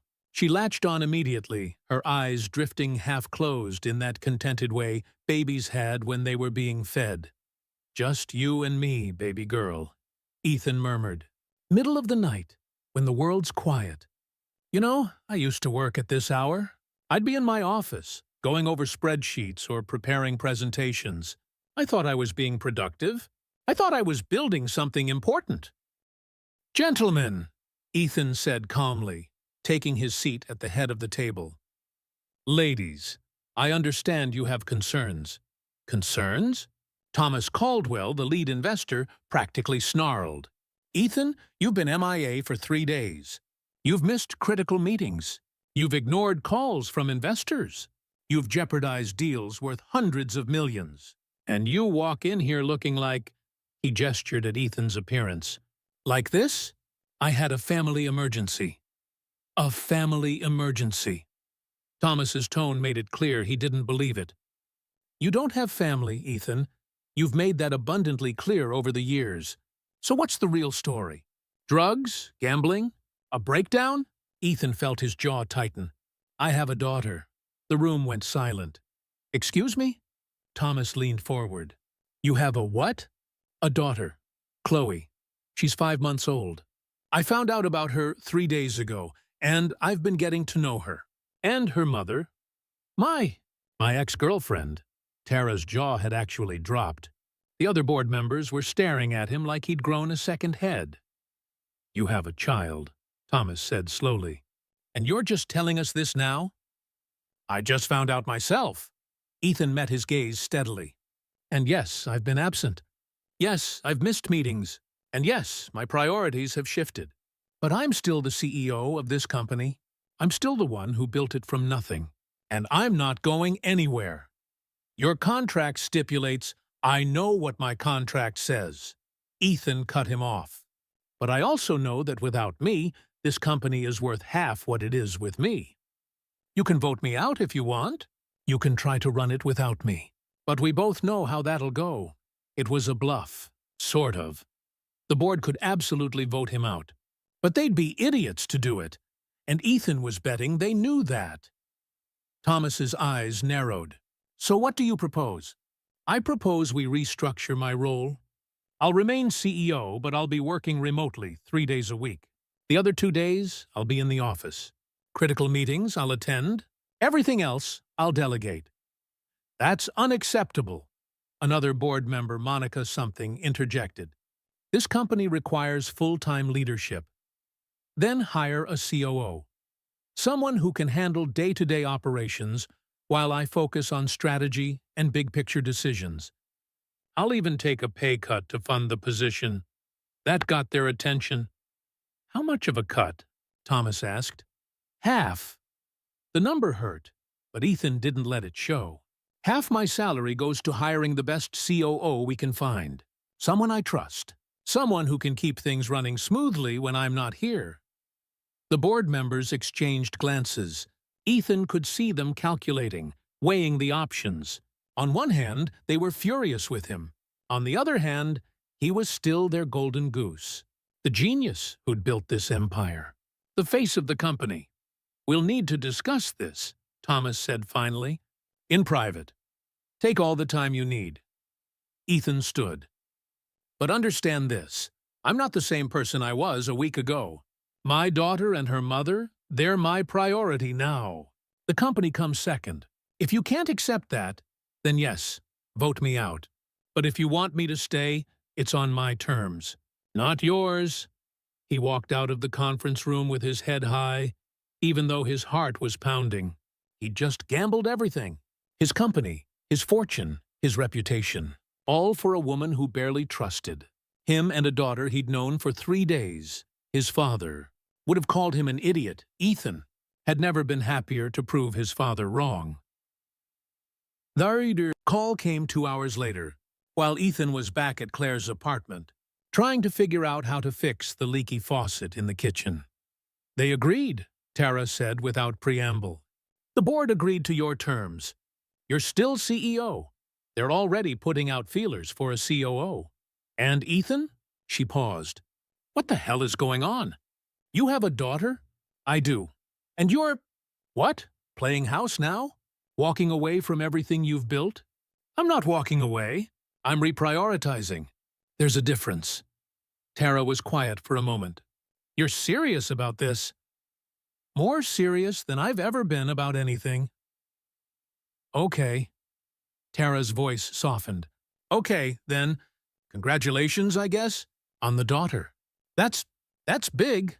It is. After they hung up, Ethan sat on the floor of Claire's kitchen, surrounded by wrenches and YouTube tutorials, and let out a long breath. He'd done it. He'd actually done it. Chosen his family over his company. Put Chloe and Claire first. Now he just had to hope it was enough. Hope that Claire would let him keep proving himself. Hope that he could be the father Chloe deserved. Hope that he could rebuild what he'd broken 5 years.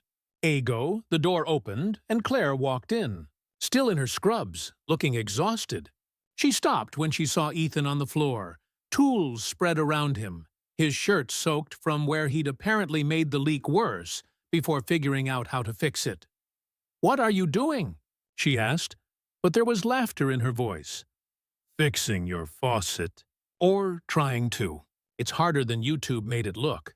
Ethan, you don't have to." "Yes, I do." He stood up, his knees protesting. "And for the record, I also hired a cleaning service, ordered you a new bed, bought a crib for Chloe, and may have gone slightly overboard at the baby store. Everything's being delivered tomorrow."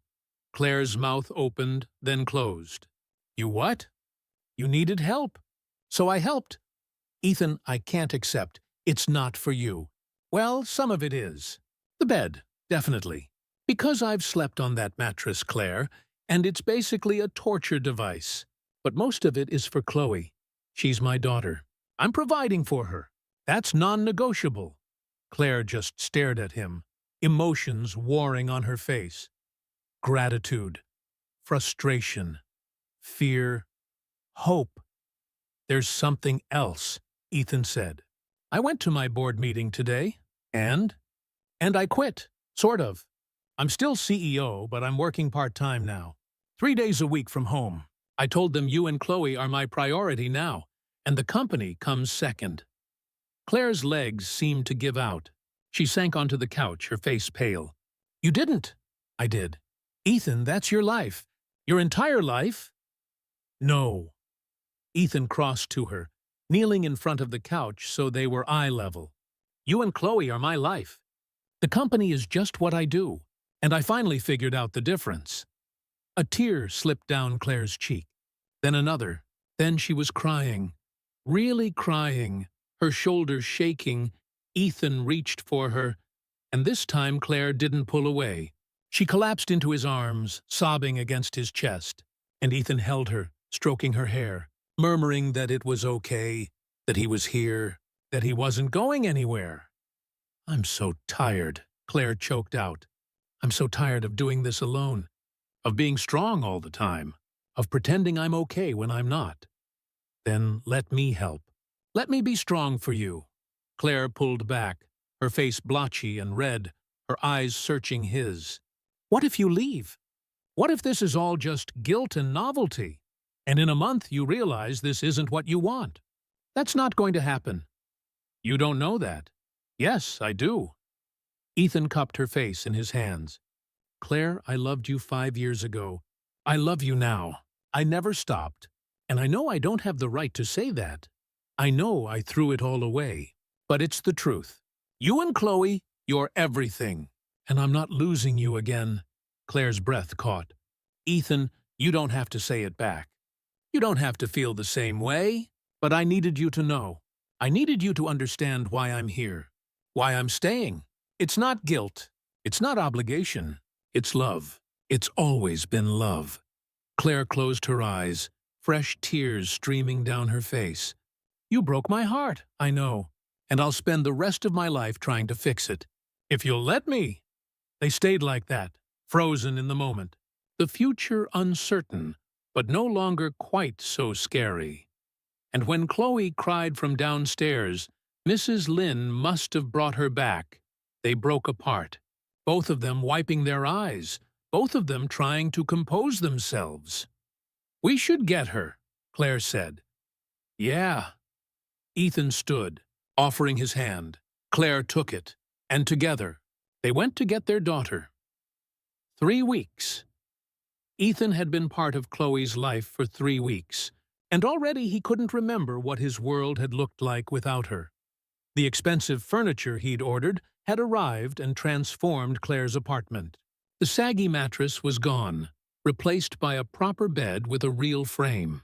Chloe had a beautiful crib with a mobile that played soft lullabies. There was a new couch, one that didn't have springs trying to murder you in your sleep, and a rug that covered the worst of the worn carpet. Claire had protested every delivery, and then she'd cried when she saw the bed. And then she'd let Ethan hold her while she sobbed about how she'd been sleeping on that terrible mattress for 3 years because she couldn't afford anything better. Ethan had nearly gone back and bought her 10 more beds just to make up for it. He'd settled into a routine. Monday, Wednesday, and Friday, he worked from Claire's apartment, or rather, from the small desk he'd set up in the corner of the living room. His new COO, a brilliant woman named Monica, who'd previously run operations at a Fortune 500 company, handled most of the day-to-day chaos. Ethan focused on strategy, big-picture decisions, and making sure he was available every time Chloe needed him. Tuesday and Thursday, he went into the office. Those days were harder. Being away from Chloe felt wrong, unnatural. He'd catch himself checking his phone every 10 minutes, looking at the photos Claire sent him. Chloe in her crib. Chloe making faces. Chloe covered in sweet potato because they'd started introducing solid foods and she apparently thought it was finger paint. Claire had started including herself in some of the photos. Tentatively at first, like she wasn't sure if Ethan wanted to see her. But he'd responded to every single one with enthusiasm, sometimes too much enthusiasm. Judging by the way Claire would roll her eyes at his messages, "Chloe looks beautiful. So do you. Is that a new shirt? It looks great on you. You're smiling in this one. I love your smile." He was probably being too obvious, too eager. But Ethan had spent a lifetime hiding his feelings, and he was done with that. Weekends, he stayed over. Claire had stopped protesting after the first week, though she still insisted he could go home if he wanted to be comfortable. Ethan's penthouse had a king-size bed, a jacuzzi tub, and a view that people paid thousands of dollars just to see from the observation deck. Claire's apartment had a couch that still wasn't great, a bathroom the size of a closet, and a view of a brick wall. He chose the brick wall every single time. It was a Saturday morning, and Ethan was on the floor with Chloe, who was determined to roll over. She'd been trying for days, getting close, then flopping back onto her back with a frustrated grunt that was so expressive it made Ethan laugh every time. "Come on, Chloe," Ethan encouraged, lying on his stomach so they were face to face. "You've almost got it." "Just a little more," Chloe grunted, her whole body tensing with effort. Her face turned red. She managed to get her shoulder off the ground, her arm trapped beneath her, and then she flopped back with an indignant cry. "It's okay, baby girl. Try again." "You're so close." Claire emerged from the bedroom, her hair still wet from the shower. She'd started taking longer showers, since Ethan had been around actual showers where she could wash her hair and shave her legs and not worry about Chloe's screaming the whole time. "Still working on the role?" Claire asked, settling on the couch with her coffee. "She's determined. Gets that from you." "She gets the stubbornness from you." But Claire was smiling. They'd been doing this more often, these easy domestic moments where they could almost pretend they were a normal family. Almost pretend that there weren't 5 years of hurt and mistrust still hanging between them. Ethan's phone buzzed. He ignored it. "You can check that," Claire said. "If it's work, it's Saturday. Work can wait." The phone buzzed again. And again, Claire raised an eyebrow. "That seems urgent." With a sigh, Ethan grabbed his phone. 3 messages from Tara. "The Singapore deal is falling apart. They want to talk to you directly." "Ethan, this is a $200 million deal. I know it's the weekend, but please call me." Ethan stared at the messages. 6 months ago, he would have been on the phone immediately. Would have spent the entire weekend doing damage control, flying to Singapore if necessary, doing whatever it took to save the deal. Now, he looked at Chloe on her blanket, tongue sticking out in concentration as she tried again to roll over. He looked at Claire, watching them both with soft eyes over the rim of her coffee cup. He typed back, "Handle it. That's why we hired Monica. If they won't work with her, the deal isn't worth it." Tara's response was immediate. "Are you serious?" "Completely. It's Saturday. I'm with my family." He put the phone on silent and set it aside. Claire was staring at him. Did you just turn down a $200 million deal? I told them to handle it without me." "Ethan, that's not as important as this." Ethan gestured to Chloe, to the apartment, to Claire. "None of it is as important as this." Claire set down her coffee cup, her hands trembling slightly. "You're really doing this. You're really choosing us. Every single time." Something shifted in Claire's expression. The walls she'd been keeping up, the careful distance she'd maintained, even as they'd grown closer, Ethan watched them crack. "I need to tell you something," Claire said quietly. Ethan sat up, his heart rate picking up at her tone. "Okay," Claire took a deep breath. "When I found out I was pregnant, I was terrified. Not just because I was alone, but because part of me was happy. Part of me thought, maybe this was fate's way of bringing you back to me. Maybe if you knew about the baby, you'd realize what you'd lost. You'd come back, and we'd be a family, and everything would be okay." Ethan stayed silent, letting her talk. "But then I called, and Natalie told me you'd moved on, that you didn't want to hear from me. And I realized how pathetic I was, holding on to this fantasy that you still cared. So I decided I had to let you go completely. Not just for me, but for Chloe. I couldn't raise her in the shadow of a man who didn't want us." "Claire, let me finish." Claire's voice cracked. "I convinced myself I was fine, that we were better off without you. But every time Chloe did something new, her first smile, the first time she grabbed my finger, the first time she looked at me with those eyes that are so much like yours, I wanted to call you. I wanted to tell you. I wanted you to see her, to know her. But I was too scared, too hurt, too proud." Tears were streaming down her face now, and Ethan moved to the couch, sitting beside her, close but not touching. waiting. And then you showed up, Claire continued, out of nowhere, because of a stupid wrong number. And suddenly, you were here, and you were everything I'd wanted you to be. Present. Involved. Choosing us. And I kept waiting for the other shoe to drop.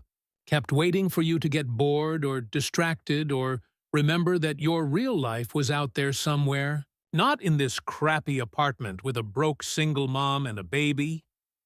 Claire. But you didn't. Claire turned to face him, her eyes red and swollen. You didn't leave. You turned your entire life upside down. You risked your company, your reputation, everything you'd built. For us. And I don't know what to do with that, Ethan. I don't know how to protect myself from the hope that's building in my chest. Because what if Ethan couldn't stand it anymore?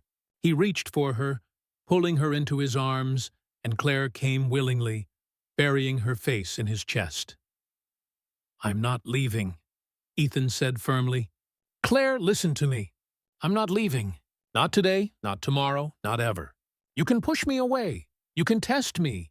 You can make me prove myself for the next 10 years if that's what it takes.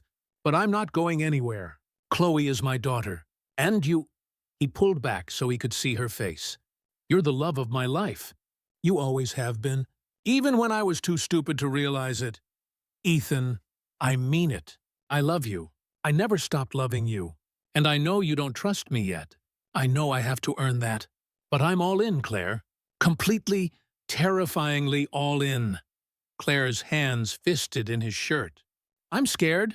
I know. What if we try this and it doesn't work? What if we hurt each other again? What if we try this and it does work? Ethan countered. What if we could be happy? What if Chloe could grow up with both her parents together, actually in love? Are we in love? Claire whispered. Or are we just caught up in the moment? Playing house. Look at me. Ethan waited until Claire met his eyes. I have thought about you every single day for 19 months, 72 hours, 50 seconds. Every woman I dated, I compared to you. Every achievement, every success felt hollow because you weren't there to share it with me. I told myself I was over you, that I'd moved on. But I was lying. The truth is, you've owned my heart since the day we met. And 5 years apart didn't change that. So yes, Claire, I'm in love with you. Desperately, completely in love with you. Claire's breath hitched. I never stopped either. The admission was so quiet, Ethan almost missed it. What? I never stopped loving you. Claire's voice was stronger now. I tried. God, I tried. But I couldn't. Even when I was furious with you. Even when I was alone and pregnant and terrified. Even when I was so exhausted I could barely function, I still loved you. I've been in love with you for 7 years, Ethan. And it's been the most painful, wonderful, frustrating thing in my life. Ethan's heart was pounding so hard he could hear it in his ears. Claire, I don't know if we can make this work, Claire continued. I don't know if we can get past everything that happened. But I want to try. I'm tired of being scared. I'm tired of protecting myself. I want to try. Are you sure? No. Claire laughed through her tears. I'm not sure at all. But I'm doing it anyway. Ethan cupped her face in his hands, his thumbs brushing away her tears. Then let's be unsure together. He leaned in slowly, giving her every chance to pull away. But Claire didn't pull away. She closed the distance between them, and when their lips met, it felt like coming home.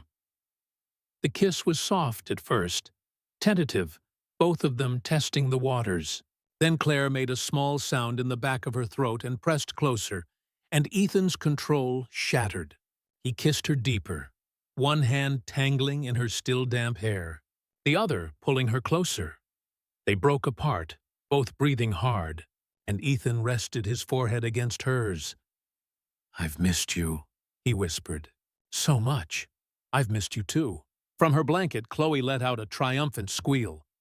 They both looked over to see her finally. After days of trying rolled over onto her stomach, she lifted her head, looking incredibly proud of herself. She did it! Claire jumped up, rushing over. "Chloe, you did it!" "You rolled over!" Ethan followed, kneeling beside them. Chloe was already trying to figure out how to get back onto her back, her face scrunching up in confusion. "That's our girl," Ethan said, his voice thick with emotion. "Always figuring it out." Claire looked at him, and the smile on her face was radiant. Unguarded. The walls were down, the careful distance gone. She looked at him the way she used to, before everything went wrong, like he was her whole world. Ethan had forgotten what that felt like, how it made him feel 10 feet tall and completely terrified at the same time. "We should celebrate," Claire said. "Chloe's first rollover. That's a big milestone. What do you want to do?" Claire bit her lip, thinking. "There's this park a few blocks from here. I used to take Chloe there when she was younger, but I haven't been in a while. Too hard to carry her and everything else on the bus. But we could walk there, the three of us, like a family." The way she said family, tentative but hopeful, made Ethan's chest ache. "I'd love that." The park was small, wedged between 2 apartment buildings, but it was beautiful in the way forgotten urban spaces sometimes were. Someone had planted flowers that bloomed despite the neglect. There was a playground with equipment that had seen better days but was still functional, and a few benches under trees that were just starting to turn brilliant shades of orange and red. Ethan carried Chloe in the baby carrier Claire had strapped to his chest. It had taken 15 minutes and 3 YouTube videos to figure out how to secure it properly. But now Chloe was nestled against him, her head tucked under his chin, making soft sounds of contentment. Claire walked beside him, close enough that their hands kept brushing. The third time it happened, Ethan just grabbed her hand, lacing their fingers together. Claire looked up at him, surprised, then smiled. They found a bench in the sun and sat down. Chloe was getting drowsy, her eyes drifting closed, lulled by the warmth and the gentle swaying of the carrier. "This is nice," Claire said quietly. "Normal. Like we're just a regular family having a regular Saturday. We are a regular family. You're a billionaire CEO. There's nothing regular about that. Okay, we're a family with more money than most. But the important parts are regular. We're 2 people who love each other, trying to raise a baby and not screw her up too badly." Claire laughed. "When you put it like that?" They sat in comfortable silence, watching other families in the park. A dad pushing his toddler on a swing, a mom helping her son navigate the climbing structure, an older couple feeding ducks at the small pond. "I used to imagine this," Claire said. "When I was pregnant, I'd imagine taking Chloe to the park, pushing her on the swings, watching her play. But in my imagination, I was always alone. I'd trained myself not to picture you there because it hurt too much." Ethan squeezed her hand. "I'm here now." "You are." Claire leaned her head against his shoulder. "And it's better than anything I imagined. Scarier, but better. Why scarier? Because now I have something to lose." Claire's voice was soft. "Before it was just me and Chloe. I was managing. Barely, but managing. If you leave now, I won't." "But if you did," Claire continued stubbornly, "it wouldn't just be me you hurt. It would be Chloe, too. She's getting attached to you. She lights up when she sees you. She reaches for you now. And if you left, she'd lose her father. And I don't know if I could forgive you for that." Ethan shifted carefully, not wanting to wake Chloe, so he could look Claire in the eye. "Then it's a good thing I'm not leaving. Claire, I need you to understand something. Chloe isn't just some obligation to me. She's not a responsibility I'm grudgingly accepting. She's my daughter, my child, and I would rather cut off my own arm than hurt her or leave her. People say that all the time. And then they leave anyway. My father did that." Ethan's voice went hard. He made promises he didn't keep. He chose his freedom over his responsibility to me, and I swore I'd never be like him. I swore that if I ever had a child, I would be there, no matter what. You didn't know about Chloe, which kills me every single day. I missed 5 months of her life because I was too arrogant, too self-absorbed to make sure the people I loved could reach me. But I know about her now, and I'm not missing anything else. First words, first steps, first day of school, first heartbreak, first everything. I'm going to be there, Claire. Whether you and I work out romantically or not, whether we end up together or just co-parenting, I'm in Chloe's life forever. Claire was crying again, but quietly, tears slipping down her cheeks. I want to believe you so badly. Then believe me. Let yourself believe. Claire wiped her eyes. Okay, I'm trying. Ethan kissed her forehead, then her cheek, then her lips, soft and sweet. Chloe stirred against his chest but didn't wake. Can I ask you something? Ethan said. Yeah. What happened to your apartment fund? You used to have money saved up. You were planning to move to a better place. Claire's expression darkened. Chloe happened. The pregnancy, the hospital bills, taking time off work after she was born. Everything I'd saved disappeared. And then some. What about government assistance? YC, food stamps. I make too much to qualify. Claire's laugh was bitter. Can you believe that? I'm drowning in debt, choosing between rent and food. And according to the government, I make too much money to need help. The system's broken, Ethan. It punishes people for trying. Ethan felt anger rising in his chest, not at Claire, but at every system, every circumstance, every choice he'd made that had led to her struggling like this. That ends now, he said firmly. The hospital bills, the debt, all of it. I'm taking care of it. Ethan, no arguments. I'm not doing it to buy your affection or to make you dependent on me. I'm doing it because you're the mother of my child, and you shouldn't be suffering like this. Let me fix it. Claire opened her mouth to argue, then closed it. On one condition. What? We set up a legal agreement. Child support, custody, all of it, in writing. So if things don't work out between us, we both know where we stand. I don't want this to be about Charity. I want it to be about Chloe. Ethan understood what she was really saying. She wanted protection, a guarantee that even if he left, Chloe would be taken care of, that Claire wouldn't be left with nothing again. Okay, he agreed. We'll hire a lawyer. Set everything up properly. Whatever makes you feel safe. Thank you. They sat there as the sun moved across the sky, Chloe sleeping peacefully between them, and Ethan felt something settle in his chest, something that felt like peace. This was what he'd been missing, what all the money and success and power couldn't give him. This was home. That night, after they'd put Chloe to bed and cleaned up from dinner take-out Thai, extra peanuts, Claire and Ethan sat on the new couch, closer than they'd dared to sit before. I have something to tell you, Claire said, and I don't know how you're going to take it. Ethan's stomach clenched. Okay, when I was pregnant, I did something. Something I probably shouldn't have done. Claire picked at a thread on her shirt. I wrote you a letter. A letter? Yeah. I was 7 months pregnant, huge and uncomfortable and scared out of my mind. And I missed you so much it physically hurt. So I wrote you a letter. Everything I wished I could say to you. Everything I wanted you to know about Chloe, about being pregnant, about how much I still loved you even though I was furious with you. Ethan's throat tightened. What did you do with it? I mailed it. Claire's voice was barely a whisper. I sent it to your office, marked personal and confidential. I thought maybe, just maybe, you'd read it. You'd realize what you were missing. You'd come find me. Claire, I know. I figured that out when you didn't show up. When you didn't call.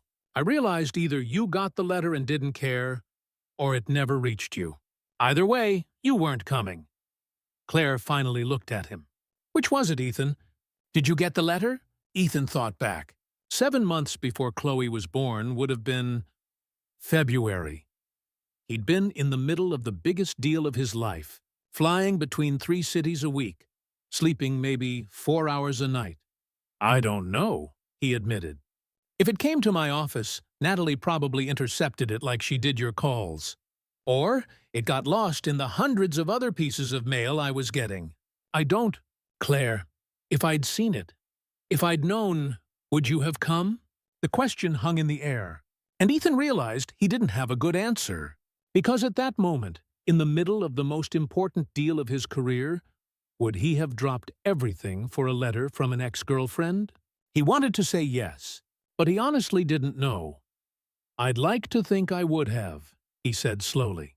But the truth is, I was a different person then. Consumed by ambition, convinced that success was all that mattered.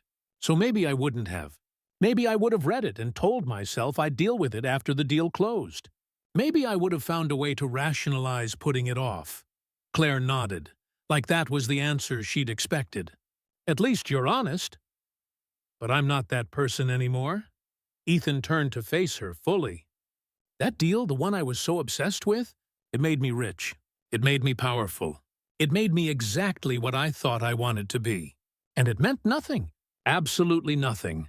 Because I had no one to share it with. Because I'd pushed away the only person who actually mattered. Ethan, do you still have the letter? Claire blinked. What? The letter you wrote. Do you still have it? Yeah, I do. I kept a copy. I don't know why. Maybe to remind myself that I'd tried? That it wasn't my fault you didn't come. Can I read it? Claire looked uncertain. It's pretty raw. I was emotional and pregnant and, please, I need to see it. I need to know what I missed. Claire stood up, went to the bedroom, and returned a few minutes later with a folded piece of paper, worn at the edges like it had been handled many times. She handed it to Ethan with shaking hands. Don't. Just don't hate me for how pathetic it is. I could never hate you. Ethan unfolded the paper, and Claire's neat handwriting filled the page. He started to read, and with each word, felt his heart break a little more. Dear Ethan, I don't know if you'll read this. I don't even know if you'll get it. But I have to try. I have to believe that somewhere inside the man you've become, there's still the person I fell in love with. I'm pregnant. 7 months now. And she's active, that's right. It's a girl. She kicks me all night, like she can't wait to meet the world. I wonder if she'll have your eyes. Your stubborn determination. Your brilliant mind, I'm terrified. Not of being a mother, but of doing it alone. Of explaining to her someday why her father isn't here. What do I tell her, Ethan? That you chose success over us? That your company was more important than your family? Or do I tell her the truth? That I fell in love with an amazing man who lost himself somewhere along the way? That you weren't always like this? That once upon a time you looked at me like I was your entire world? I miss you. God, I miss you. I miss waking up next to you. I miss your laugh. I miss the way you'd get so focused on your work that you'd forget to eat until I forced you to take a break. I miss us. I don't expect you to drop everything and come running. I don't expect you to suddenly realize you made a mistake and beg me to take you back. I just wanted you to know. Our daughter deserves to know that I tried. That I gave you the chance to be part of her life. If you get this and you don't want to be involved, I understand. I'll raise her myself. I'll make sure she knows she's loved. But if there's any part of you that still cares, any small part that remembers what we had, please come find us. I'll be waiting. For as long as it takes. I love you. I probably always will. Claire. By the time Ethan finished reading, his vision was blurred with tears. He folded the letter carefully and handed it back to Claire. I'm so sorry, he whispered. Claire, I'm so goddamn sorry. I know. If I'd gotten this, you didn't. And we can't change that. But I can make sure you never feel like that again. Ethan took her hands. Never again, Claire. I swear it. You'll never have to beg me to be there. You'll never have to wonder if you and Chloe matter. You'll never doubt that you're loved. Claire pulled her hands free and wiped her eyes. You keep making these promises. And I'll keep proving them. For the rest of my life, if I have to. Claire looked at him for a long moment. Then, slowly, she leaned in and kissed him. It was different from their earlier kiss, deeper, more certain. like she was finally letting herself believe. When they broke apart, Claire rested her forehead against his. "Stay tonight. In the bedroom?" "With me," Ethan's heart stopped. "Claire, are you sure?" "No, but I'm doing it anyway." "We can take this slow." "We don't have to, I know. I don't want to sleep alone tonight. I want to wake up with you there. Is that okay?" Ethan kissed her softly. "That's more than okay." They checked on Chloe, still sleeping peacefully, and then went to bed together for the first time in 5 years. They didn't make love. That felt too fast, too soon. But they held each other, Claire's head on Ethan's chest, his arms wrapped around her. And it felt like the most intimate thing Ethan had ever experienced. "I'm still scared," Claire whispered in the darkness. "Me too. But I'm glad you're here. There's nowhere else I'd rather be." And as they drifted off to sleep, tangled together in the bed Ethan had bought, in the apartment he'd helped transform, with their daughter sleeping in the next room, Ethan finally felt like he'd found what he'd been searching for his whole life. Purpose. Family. Love. Everything that actually mattered. Ethan woke to his phone vibrating insistently on the nightstand. He'd been dreaming something warm and soft about Claire and Chloe and a house with a yard where Chloe could play. The kind of dream he'd never let himself have before. The phone dragged him back to reality, and he fumbled for it in the darkness, trying not to wake Claire, who was curled against his side. The screen said 3:47 a.m., and the caller ID made his blood run cold. Natalie Brooks. Ethan slipped out of bed, as quietly as he could. Claire stirred but didn't wake. He grabbed his phone and stepped into the living room, closing the bedroom door behind him. "What do you want?" Ethan's voice was cold. "Ethan." Natalie's voice was slurred, like she'd been drinking. "Ethan Mercer, the man who has everything. Did you know I've been following your career? Watching you become everything we dreamed about? We never dreamed about anything. You worked for me for 6 months. But I loved you. I loved you. And you threw me away like I was nothing." Ethan's jaw clenched. "Natalie, it's almost 4 in the morning. Why are you calling?" "Because I saw the photos." Her voice turned sharp, vicious. "You and that woman. That nurse. The one who wouldn't leave you alone. I saved you from her, Ethan. I protected you from her desperate calls and pathetic letters. And this is how you repay me?" The world seemed to tilt. "What did you say?" "I intercepted everything. The calls, the letter, all of it. She was trying to trap you, trying to use some sob story to get her claws back into you. But I stopped her. I saved you." Ethan's hand tightened on the phone until his knuckles went white. "She was pregnant, Natalie. She was pregnant with my child." Silence. Then a harsh laugh. "Well, I guess I really did you a favor then. Can you imagine if you'd known? Your career would have been destroyed before it even started." "You destroyed my life." Ethan's voice was shaking with rage. "You kept my daughter from me. You kept Claire from me. Oh, please. I'm sure the little gold digger has thrilled your back now that you're rich. That was her plan all along, wasn't it? Get pregnant. Trap the successful CEO. Claire didn't know who I'd become. She had no idea about my success until after she accidentally texted me." "Someone like me?" Natalie's voice rose. "I did everything for you. I worked 18-hour days. I screened your calls and managed your schedule and made sure nothing distracted you from success. And you never even noticed. You never saw me. Because you were my assistant. Nothing more." The silence on the other end was heavy, dangerous. "You're going to regret this," Natalie said finally. "All of it. That woman, that baby, they're going to destroy everything you've built. And when they do, when she shows her true colors and bleeds you dry, don't come crying to me. I won't need to, because I'm done with you. Permanently. Don't call me again. Don't contact me again. If you do, I'll file a restraining order." Ethan hung up before Natalie could respond.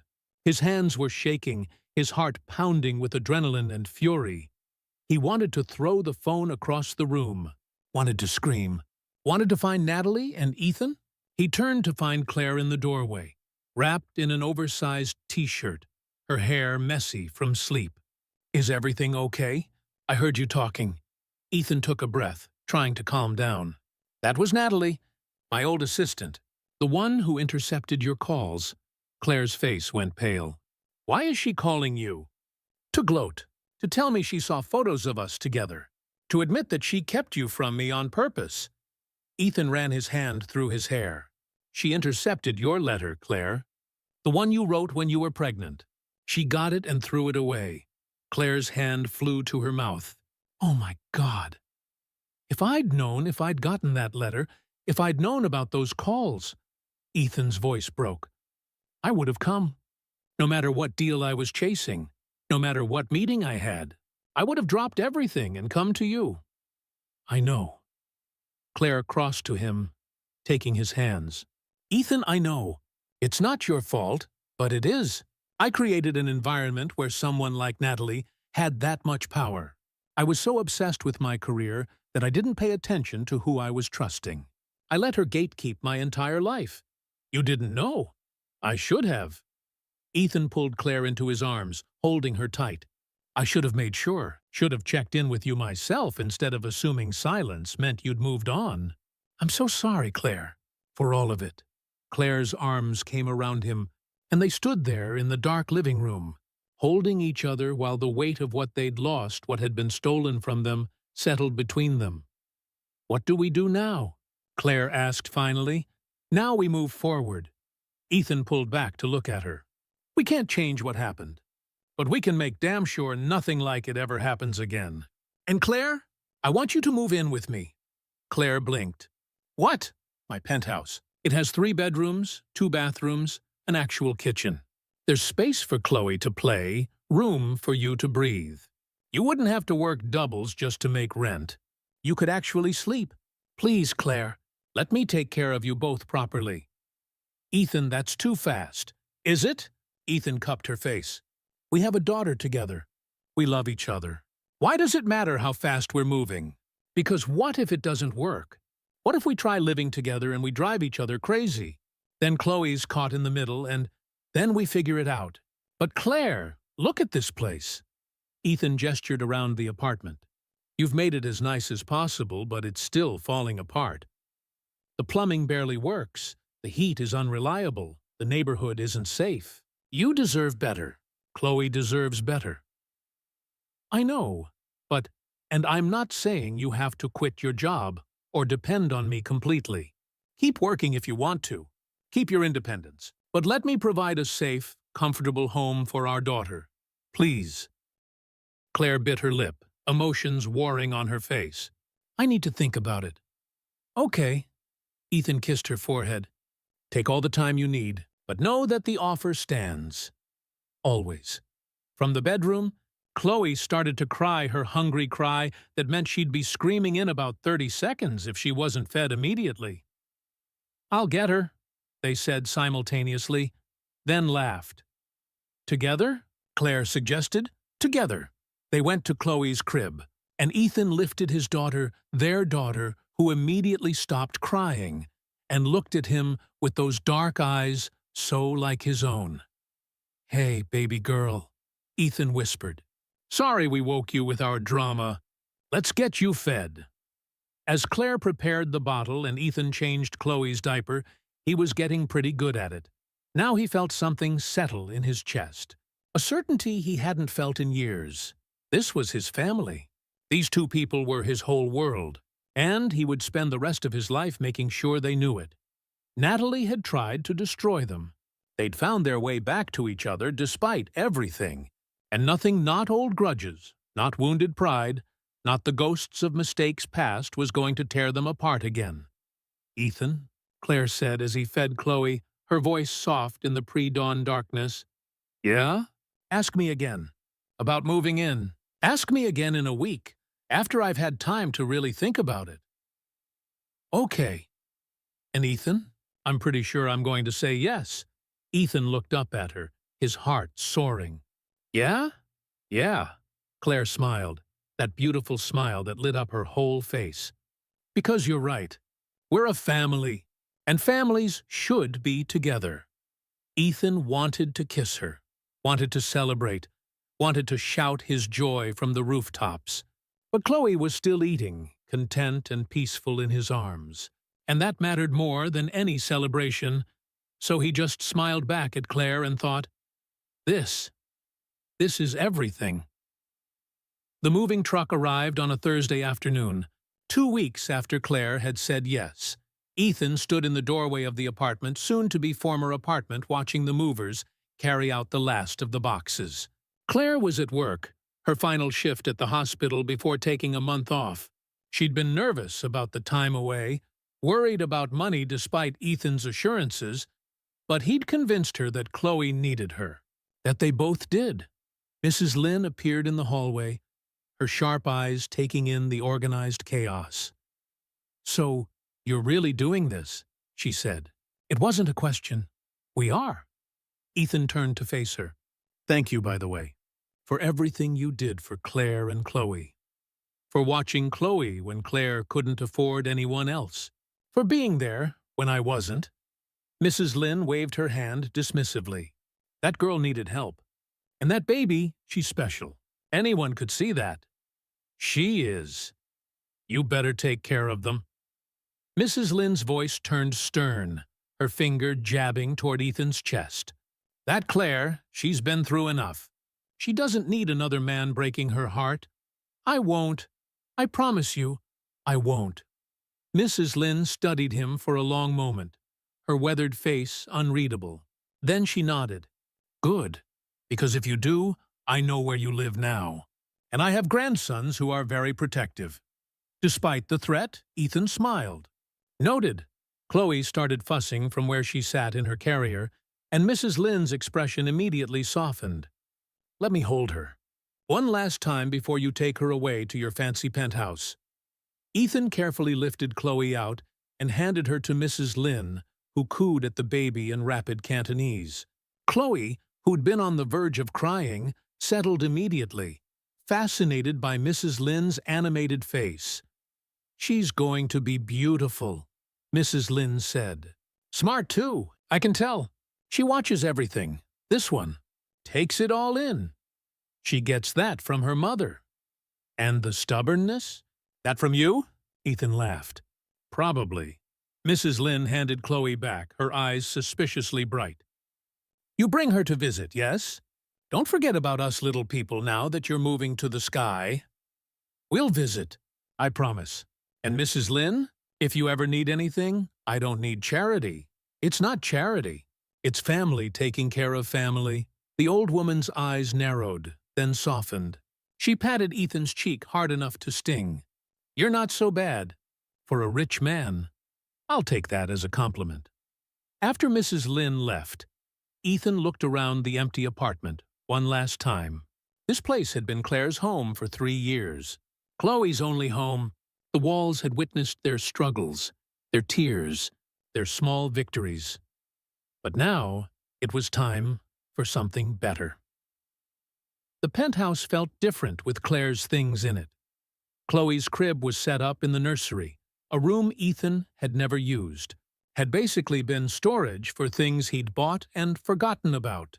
Now it was painted a soft lavender, with clouds on the ceiling, and a rocking chair by the window where Claire could nurse. Claire's clothes hung in the walk-in closet, next to his expensive suits, her shoes worn sneakers, and a single pair of heels she'd owned since college looked lonely next to his collection of designer footwear. He'd have to fix that. Take her shopping.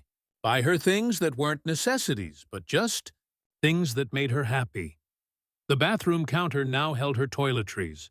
The kitchen had her favorite coffee and the specific brand of peanut butter she liked. The living room had Chloe's playmat and the stuffed giraffe she loved. It looked like a home. For the first time since Ethan had bought this place, it actually looked like a home instead of a showroom. Claire arrived at 6, and Ethan heard her key in the lock. He'd had one made for her the day after she'd agreed to move in. She pushed the door open, exhausted in her scrubs, her hair falling out of its ponytail. "I'm home," she called out, then stopped, looked around. "Wow. Wow good or wow bad? Wow. This is real. We really live here now." Claire set down her bag and walked slowly through the penthouse, touching things like she couldn't quite believe they were real. The marble countertops, the floor-to-ceiling windows, the couch that probably cost more than a year's rent at her old place. "Where's Chloe?" she asked, sleeping. She had a good day. Lots of tummy time, a bottle, and she smiled at me for a solid 5 minutes. I think she was laughing at my attempts to sing. Claire laughed, and the sound filled the space in a way nothing else had. "You can't sing, I'm aware." Chloe made it very clear. Claire found him in the kitchen, where Ethan had been attempting to cook dinner. Attempting being the key word he'd ordered from a meal kit service that promised foolproof recipes, and he was currently staring at the instructions like they were written in hieroglyphics. "What are you doing?" Claire asked, peering over his shoulder. "Making chicken piccata. Or trying to. How do you pound chicken flat without turning it into mush?" Claire bit back a smile. "You've negotiated billion-dollar deals, but chicken defeats you?" Chicken is apparently more complicated than hedge funds. Claire took the meat mallet from his hand, their fingers brushing. The touch sent electricity through Ethan, same as it always did, same as it had 7 years ago when they'd first met. "Let me help," Claire said softly. "We'll do it together." They cooked side by side, and Ethan realized this was what he'd been missing. Not the grand gestures or expensive gifts, just this, the ordinary, everyday intimacy of making dinner together. Claire showing him how to properly season the chicken. Him making her laugh when he nearly set off the smoke alarm. Both of them stealing glances at the baby monitor, watching Chloe sleep peacefully in her new room. They ate at the dining table. Ethan couldn't remember the last time he'd actually used it, and talked about everything and nothing. Claire's last shift at the hospital, the co-worker who'd cried when Claire said she was taking time off, the doctor who'd asked if Claire was really sure about moving in with some rich guy after only a few weeks. "What did you tell him?" Ethan asked, curious. "I told him you weren't some rich guy. You were Chloe's father. And that made all the difference. Does it?" "Make a difference, I mean." Claire set down her fork. "Of course it does. If you were just some wealthy man who wanted to play house, I would have said no. But you're Chloe's dad. You're the man I loved before you had money. Before any of this." She gestured to the penthouse. "The money doesn't matter, Ethan. It's nice, don't get me wrong. It's amazing not to worry about rent or bills or whether I can afford formula. But it's not why I'm here. Why are you here? Because you showed up. Because when you found out about Chloe, you didn't run. You didn't throw money at us and disappear. You stayed. You changed your entire life. You proved that we mattered more than anything else." Claire's voice cracked slightly. "That's why I'm here." Ethan reached across the table and took her hand. "I'm never going to stop proving it." "Good, because I'm still scared sometimes. I wake up at night and have to check that you're really there, that this isn't some dream I'm going to wake up from." "I'm really here. I'm really yours. For as long as you'll have me." Claire squeezed his hand. "Forever, then." The word hung between them, heavy with promise and hope. From the nursery, Chloe started to cry her hungry cry that meant she wanted food, and she wanted it now. "I'll get her," Claire said, standing. "Let me come with you." They went to the nursery together, and Claire lifted Chloe from the crib. The baby was red-faced and furious, her tiny fists waving. "Someone's dramatic," Claire laughed. "Wonder where she gets that from." "Definitely you." "Definitely you," Claire countered. Ethan watched as Claire settled into the rocking chair and began to nurse Chloe. The baby latched on immediately, her cries stopping as suddenly as they'd started. Claire stroked Chloe's hair, humming softly, and in the glow of the nightlight, they looked like a painting. Madonna and child, perfect and peaceful and everything Ethan had never known he wanted. "Can I ask you something?" Claire said quietly. "Anything." Do you ever regret it? Giving up so much of your company? Restructuring your entire life? Ethan didn't hesitate. Never. Not once. Really. Claire, I spent so much time on being successful and miserable. I had everything money could buy and nothing that actually mattered. Now I have you and Chloe, and I've never been happier. So no, I don't regret it. The only thing I regret is not doing it sooner. Claire's eyes were bright with unshed tears. I love you. I know I haven't said it enough, but I do. I love you so much, it scares me. Ethan knelt beside the rocking chair, his hand covering Claire's where it rested on Chloe's back. I love you too. Both of you. You're my whole world. They stayed like that for a long time, the three of them together in the quiet nursery, while the city sparkled outside the windows. And Ethan thought about the text message that had changed everything. The wrong number that had turned out to be exactly right. Claire had been his emergency contact. Even after 5 years, even when she thought he'd abandoned her, she'd kept his number saved for emergencies. And maybe that's what this had been.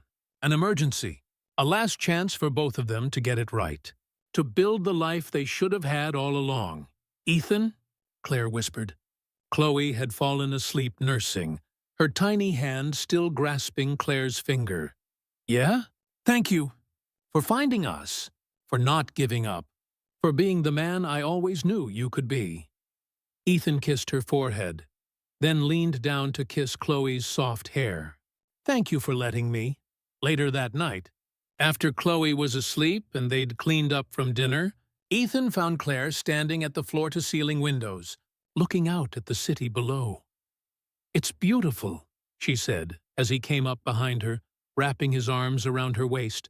I've lived in this city my whole life and never seen it like this. From up here, it looks magical. It is magical. Because you're here. Claire turned in his arms, and the look on her face made Ethan's breath catch. Take me to bed, Claire. I'm ready. I want this. I want you. Ethan cupped her face in his hands. Are you sure? I've never been more sure of anything. He kissed her then, deep and slow. And when they finally pulled apart, both breathless, Ethan took her hand and led her to the bedroom. They made love slowly, carefully, rediscovering each other after 5 years apart. Every touch was familiar and new. Every kiss felt like coming home and exploring uncharted territory all at once. Afterward, they lay tangled together, Claire's head on Ethan's chest, his fingers tracing lazy patterns on her shoulder. I missed this, Claire whispered. I missed us. We're never losing this again. Promise? Promise. Claire tilted her head up to look at him. Then there's something else I want to talk about. Ethan's heart rate picked up. Okay, I want to go back to school. Get my nursing degree, maybe specialize in pediatrics. I've always wanted to, but I could never afford it. Never had the time. But now you can. Ethan smiled. Claire, that's amazing. Whatever you need, tuition, books, time, it's yours. You mean it? Of course I mean it. You're brilliant and passionate, and you deserve to have the career you want. Not just the job you need to survive. Fresh tears spilled down Claire's cheeks. How did I get so lucky? I'm the lucky one. Ethan wiped away her tears. You gave me everything. A daughter, a purpose, a reason to be better. I'm the one who should be grateful. Then we're both lucky. Yeah, we are. They fell asleep like that, wrapped around each other. And for the first time in 5 years, neither of them had nightmares. Neither of them woke up feeling alone. They just slept, peaceful and content, knowing that tomorrow they'd wake up together. And the day after that. And every day after that. Because they'd found their way back to each other against all odds. They'd built a family from the ashes of their broken relationship. They'd proven that love, real, true, stubborn love, could survive anything. Even 5 years of silence. Even intercepted calls and stolen letters. Even the weight of regret and fear. They'd survived it all. And now, finally, they were home. 6 months later, Ethan sat in Chloe's pediatrician's office, his daughter on his lap, waiting for her 1-year checkup. 1 year. Chloe was turning 1 year old in 3 days, and Ethan had only been part of her life for half of it. The thought still twisted something painful in his chest, all those months he'd missed. Her first smile. The first time she'd rolled over before he was there. Her first taste of solid food, but he'd been there for so much since then. Her first real laugh, the deep belly laugh that had come when he'd made ridiculous faces at her. The first time she'd said "Dada," which had made him cry like a baby himself. Her first successful crawl across the living room, determined to reach the stuffed giraffe just out of reach. "Mr. Mercer?" The nurse appeared in the doorway. "Dr. Evelyn Carter will see you now." Ethan stood, settling Chloe more securely on his hip. She immediately grabbed a fistful of his hair and yanked, making him wince. "Easy, baby girl," he murmured. "Daddy needs that." Chloe just laughed, delighted with herself. Dr. Evelyn Carter was a kind woman in her 50s who'd been seeing Chloe since Claire had brought her in at 2 weeks old. She smiled when she saw Ethan. "Mr. Mercer, good to see you again.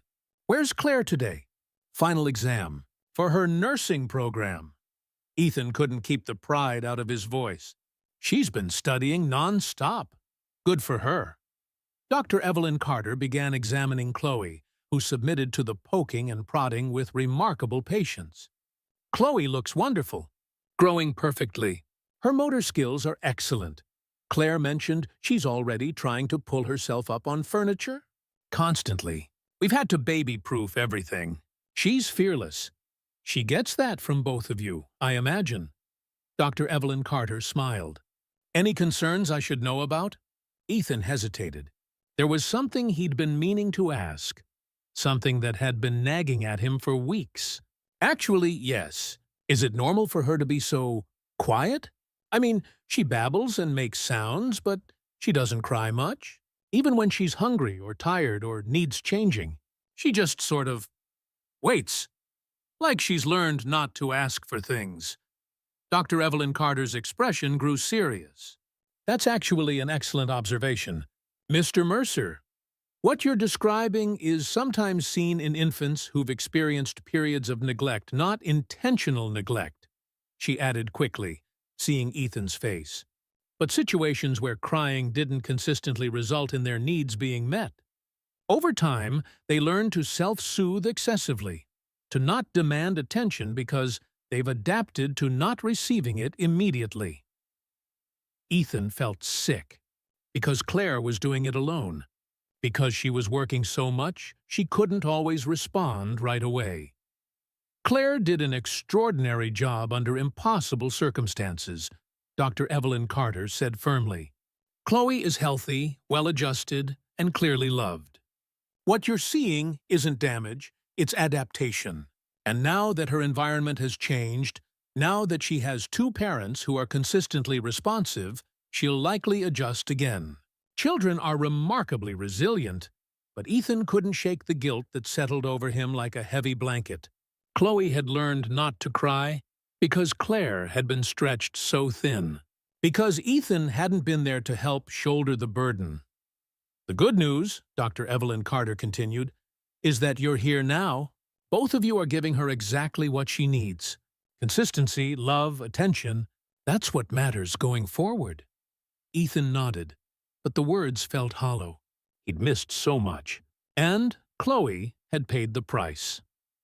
That evening, Ethan sat on the floor of the nursery while Chloe played with her blocks, building wobbly towers and knocking them down with gleeful shrieks.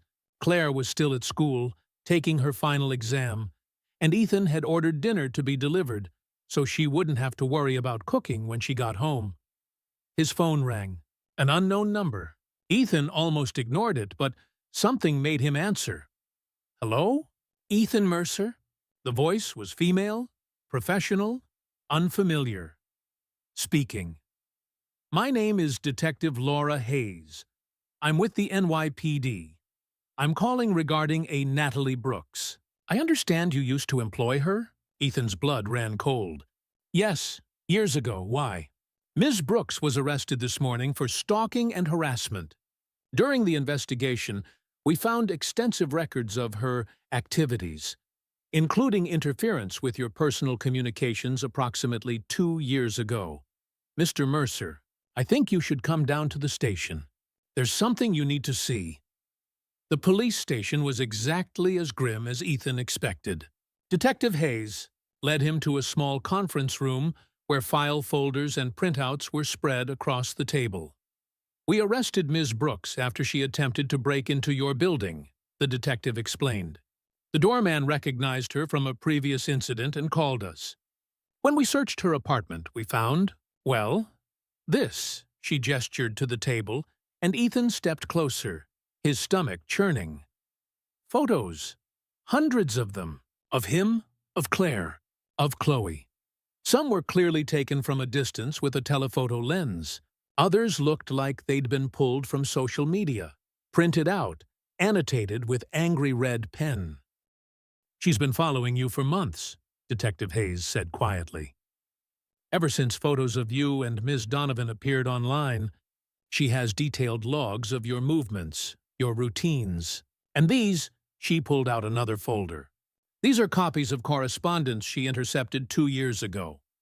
Ethan opened the folder with shaking hands. Inside were printouts of call logs, messages from Claire's number to his, each one marked with Natalie's handwriting, handled. There were emails from Claire to his work address, never delivered, marked deleted. And there, at the bottom, was a photocopy of Claire's letter, the one she'd written when she was 7 months pregnant. Natalie had kept copies, had kept evidence of everything she'd done. Why? Ethan asked, his voice hoarse.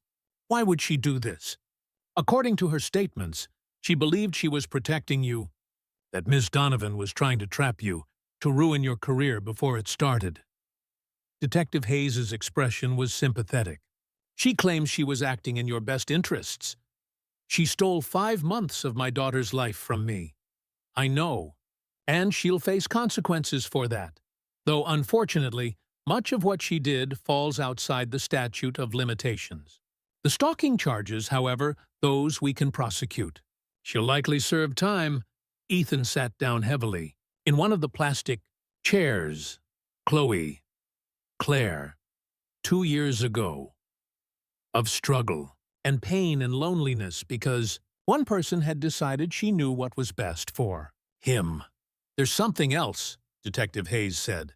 She pulled out a notebook, covered in Natalie's cramped handwriting. She kept a journal. And, Mr. Mercer, some of what's in here is disturbing. She handed him the notebook, open to a page dated 6 months ago. Saw them at the park today. Her and that baby and Ethan. He was smiling. I've never seen him smile like that. Not for me. Never for me. She doesn't deserve him. She doesn't deserve any of it. If I can't have him, why should she? Ethan flipped through more pages, his horror growing with each entry. Plans to expose Claire as a gold digger. Schemes to convince Ethan's board that he was unfit to lead. Detailed fantasies about what would happen if Claire simply disappeared. She was going to hurt them, Ethan said, his voice hollow. She was planning to hurt my family. We believe so, yes. That's why we're taking this very seriously. Ms. Brooks will be held without bail pending trial. And Mr. Mercer, we recommend you file for a restraining order. For yourself, Ms. Donovan, and your daughter. Ethan nodded numbly. He felt like he'd been punched in the gut. All this time, he'd thought Natalie was just a bitter ex-employee. He'd never imagined she'd been obsessing over him for 3 years. Never imagined she'd been watching them, plotting, waiting for an opportunity. Can I take these? Ethan gestured to the copies of Claire's messages, her letter. These are copies for you. We'll need the originals for evidence. Ethan gathered the papers carefully, as if they might disintegrate. These were pieces of the life he'd missed. Proof that Claire had tried, had reached out, had wanted him there. One more thing, Detective Hayes said, as Ethan stood to leave. Ms. Brooks mentioned something in her statement. She said she'd contacted you recently. About a month ago? Ethan remembered. The 3 a.m. phone call. Natalie drunk and vicious, admitting what she'd done. She called me at 4 in the morning, admitted to intercepting Claire's calls and letter. She was drunk, angry that I'd gotten back together with Claire. Did you record that call? No, should I have? It would have been helpful, but her journal corroborates what you're saying. Combined with the physical evidence, we have a strong case. Detective Hayes walked him to the door. Mr. Mercer, I know this is a lot to process, but your family is safe now. Ms. Brooks can't hurt them anymore. Ethan nodded, but he didn't feel relieved. He just felt tired and angry, and grateful that he'd found Claire and Chloe, despite Natalie's best efforts to keep them apart. Claire was home when Ethan got back to the penthouse, sitting on the couch with Chloe, who was fighting sleep with all the determination of a tiny warrior. Hey, Claire looked up, smiling. How'd the doctor's appointment go? I'm so sorry I missed it, but that exam was... She stopped, seeing Ethan's face. What's wrong? Ethan set down the folder he'd gotten from Detective Hayes. Natalie was arrested today. Natalie? Your old assistant? She's been stalking us. For months. The police found photos, logs of our movements, plans to... Ethan's voice broke. Plans to hurt you. Both of you! Claire's face went pale. She clutched Chloe tighter, and the baby, sensing her mother's distress, started to fuss. She can't hurt us, Ethan said quickly. She's in jail. They're keeping her there. We're safe. But Claire, there's more. He opened the folder and showed her the copies. The call logs, the intercepted emails, her letter. Claire's hand shook as she read her own words from 2 years ago. Tears streamed down her face, and Chloe began to cry in earnest now, frightened by her mother's emotions. Ethan took Chloe, bouncing her gently while Claire fell apart. She kept it, Claire sobbed. She read my letter and threw it away like it was garbage. Like we were garbage. You were never garbage. Claire, you and Chloe are everything. Natalie was sick, is sick, and she'll pay for what she did. She stole 2 years from us. Ethan, 2 years we can never get back. I know. Ethan sat beside Claire, Chloe between them, and they held each other while they cried for the time they'd lost and the pain they'd endured unnecessarily. After a long time, Claire pulled back, wiping her eyes. We can't change the past. No, we can't. But we have now. We have the future. And we're not going to let her poison that too. Ethan nodded. We're not. We're going to be happy. We're going to give Chloe the life she deserves. And we're going to do it together. Claire kissed him, soft and sweet, then kissed Chloe's forehead. Together. 3 days later, they celebrated Chloe's first birthday.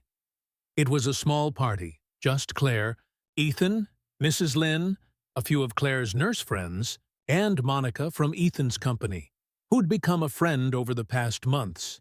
The penthouse was decorated with pink and gold balloons, and there was a small smash cake shaped like Chloe's beloved giraffe. Chloe sat in her high chair, wearing a ridiculous party hat that kept sliding over one eye, and stared at the cake with deep suspicion. Go on, baby girl, Claire encouraged. It's cake. You can touch it. Chloe poked the cake tentatively. Frosting stuck to her finger. She brought it to her mouth, tasted it, and her whole face lit up with joy. Then she grabbed the entire cake with both hands and shoved it in her face. The room erupted in laughter. Ethan took 1,000 photos while Chloe destroyed the cake with gleeful abandon, getting frosting in her hair, on her clothes, even somehow on the ceiling. She's definitely your daughter, Claire laughed. Watching the chaos, how do you figure? She commits completely. No half measures. Ethan wrapped his arm around Claire's waist, pulling her close. I learned that from you. They watched Chloe demolish her cake, surrounded by people who loved her, in a home filled with laughter and joy. And Ethan thought about the text message that had started it all. The wrong number that had been exactly right. Best birthday ever, Claire whispered. The first of many, Ethan agreed, and as Chloe smashed the last of her cake and let out a triumphant shriek, Ethan knew he'd made the right choice. Every sacrifice, every compromise, every moment of doubt, it had all been worth it for this, for family, for love, for home. 2 years later, Ethan stood at the edge of the beach, watching Chloe chase seagulls with the single-minded determination that characterized everything she did. She was 3 now, 3 years old, with wild dark curls, and Claire's smile and an absolute refusal to accept the word no. Dada. Look, Chloe shrieked, pointing at a particularly large seagull. Big bird! I see it, baby. Don't get too close. But Chloe was already running, her little legs pumping, her laughter carried away by the ocean breeze. Behind her, Claire emerged from the beach house they'd rented for the week, carrying a picnic basket and shaking her head. She's going to exhaust herself before lunch, Claire said, coming to stand beside Ethan. She was wearing a sundress that showed off the tan she'd gotten over the past few days, her hair loose around her shoulders. She looked happy, relaxed. Nothing like the exhausted, frightened woman who'd opened her apartment door 2.5 years ago. Let her run, Ethan said, wrapping an arm around Claire's waist. She'll sleep well tonight. You just don't want to carry her back when she inevitably crashes. That too, Claire laughed and leaned into him, and Ethan felt that familiar sense of contentment settle over him. This was his life now. Beach vacations and toddler tantrums and stolen moments with the woman he loved, while their daughter terrorized local wildlife. It was perfect. I have something to tell you, Claire said, her voice suddenly nervous. Ethan looked down at her, his heart rate picking up. Okay, I got my test results back. From the nursing board exam. Ethan had almost forgotten Claire had taken her final certification exam 3 weeks ago, the last step in getting her RN license. She'd been studying for months, balancing coursework with being a mother and a partner, and Ethan had never been more proud of anyone in his life. And? He prompted when she didn't continue. I passed. Claire's smile was radiant. Ethan, I passed. I'm officially a registered nurse. Ethan let out a whoop and swept her up in his arms, spinning her around while she laughed and swatted at his shoulder. I'm so proud of you, he said, setting her down but keeping his arms around her. So incredibly proud. You did it, Claire. You actually did it. We did it, Claire corrected. I couldn't have done any of this without you. The time, the support, taking care of Chloe when I had to study, that's what partners do. But the hard work, the studying, the determination to see it through, that was all you. Claire's eyes filled with tears. I have a job offer, too, at Children's Hospital. Pediatric oncology. Claire, that's amazing. That's exactly what you wanted. I know. I can't believe it's real. 2 years ago, I was barely surviving. I was working minimum wage shifts and living in that apartment and trying to figure out how I was going to feed my daughter. And now? She gestured around them, the beach, the vacation, the life they'd built. Now I have everything I ever wanted. Not quite everything, Ethan said. He reached into his pocket and pulled out a small velvet box. Claire's breath caught. Her hands flew to her mouth. Ethan. I know we've been taking things slow, Ethan said, dropping to one knee in the sand. Chloe, seeing her father on the ground, came running over with a delighted shriek.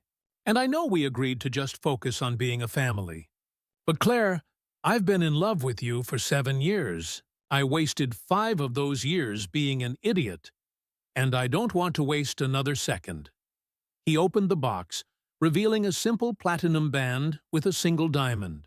Nothing ostentatious, nothing flashy, just perfect. Marry me, Ethan said. Be my wife. Let me spend the rest of my life making up for the time we lost and building the future we deserve. Marry me, Claire. Chloe, not understanding but sensing something important was happening, plopped down in the sand next to Ethan. Mama, why Dada on the ground?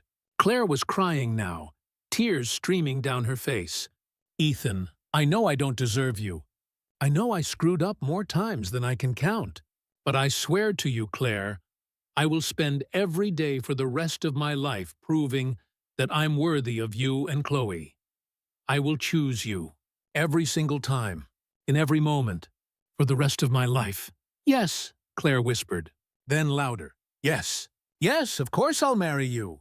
Ethan stood and slipped the ring onto her finger with shaking hands. It fit perfectly. He'd stolen one of her other rings months ago to get the size right. Then he kissed her, deep and long, while Chloe clapped and shouted, "Yay!" even though she had no idea what was happening. When they finally broke apart, both breathless and laughing, Chloe tugged on Ethan's shorts. "Dada, I hungry?" "Of course you are," Ethan laughed, scooping her up. "Come on, let's go have lunch and celebrate that Mama's going to marry Daddy." "Mama marry Dada?" Chloe's face scrunched up in confusion. "Why?" "Because we love each other very much," Claire said, taking Chloe from Ethan and settling her on her hip. "And we want to be a family forever." "We already family," Chloe pointed out with toddler logic.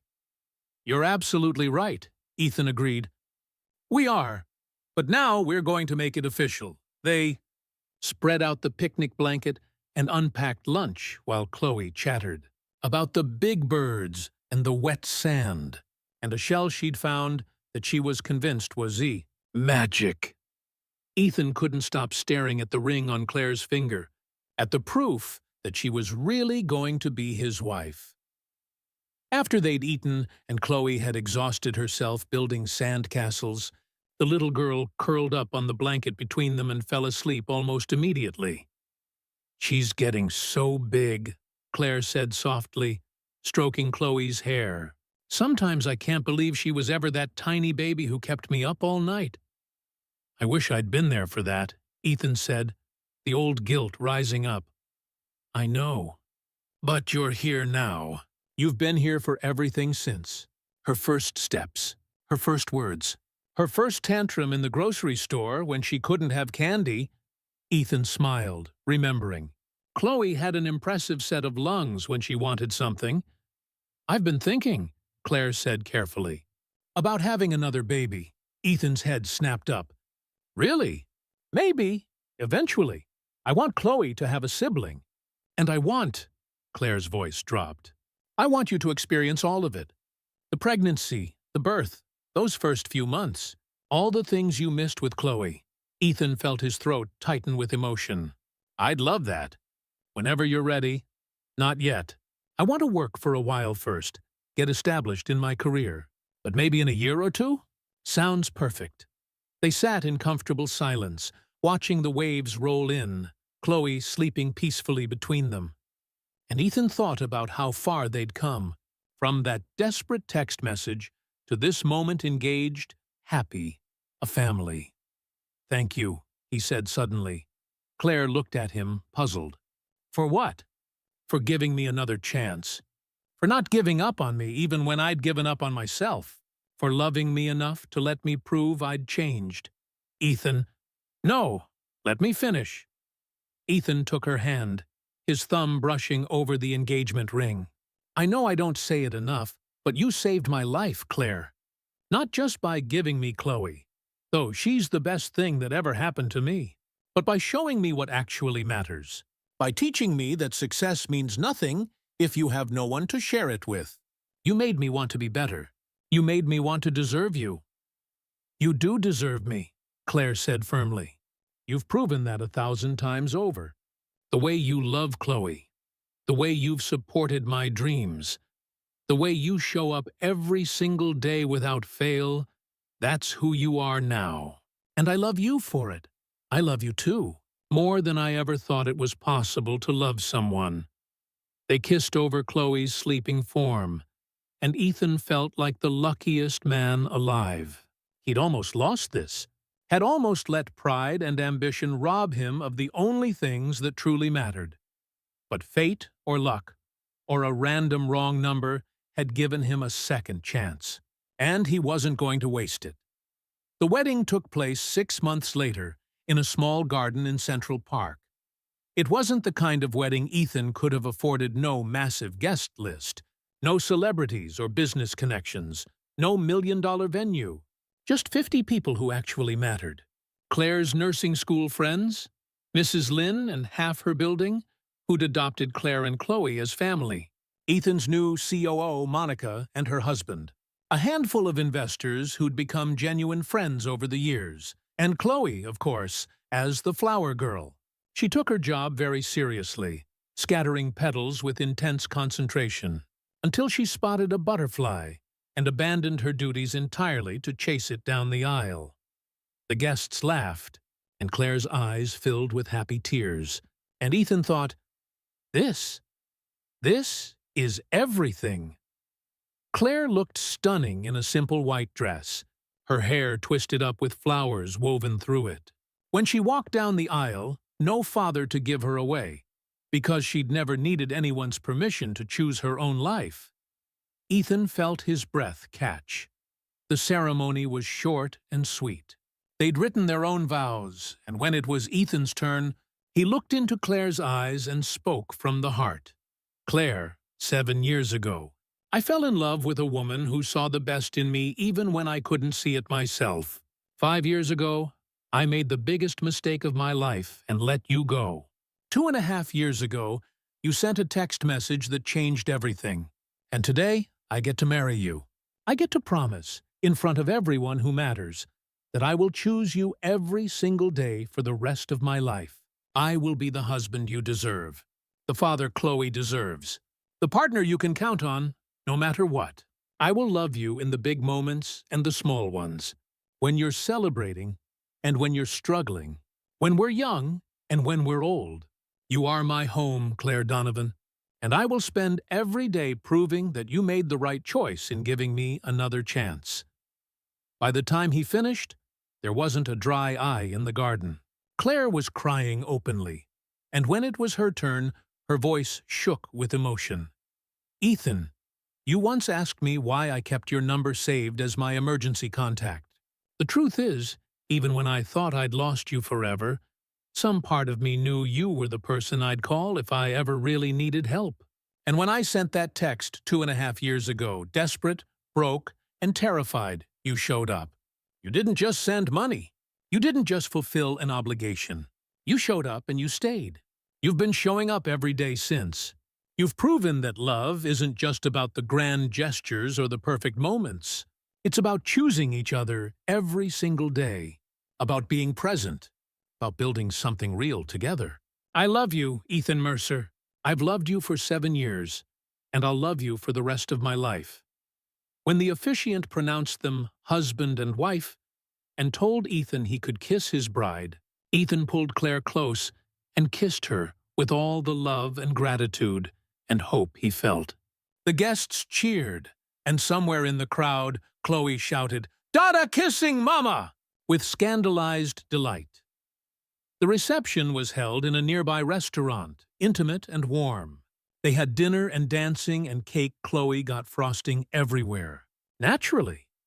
Mrs. Lynn gave a speech about how she'd known from the beginning that Ethan was the one, even when he'd been sleeping on Claire's terrible couch. Monica talked about how Ethan's dedication to his family had made him a better CEO, not a worse one. And when it was time for the father-daughter dance, Ethan took Chloe in his arms. She was getting heavy now, almost too big to carry. But he managed, and they swayed to the music while she rested her head on his shoulder. "Love you, Dada," Chloe murmured, sleepy from the excitement. "Love you too, baby girl, so much."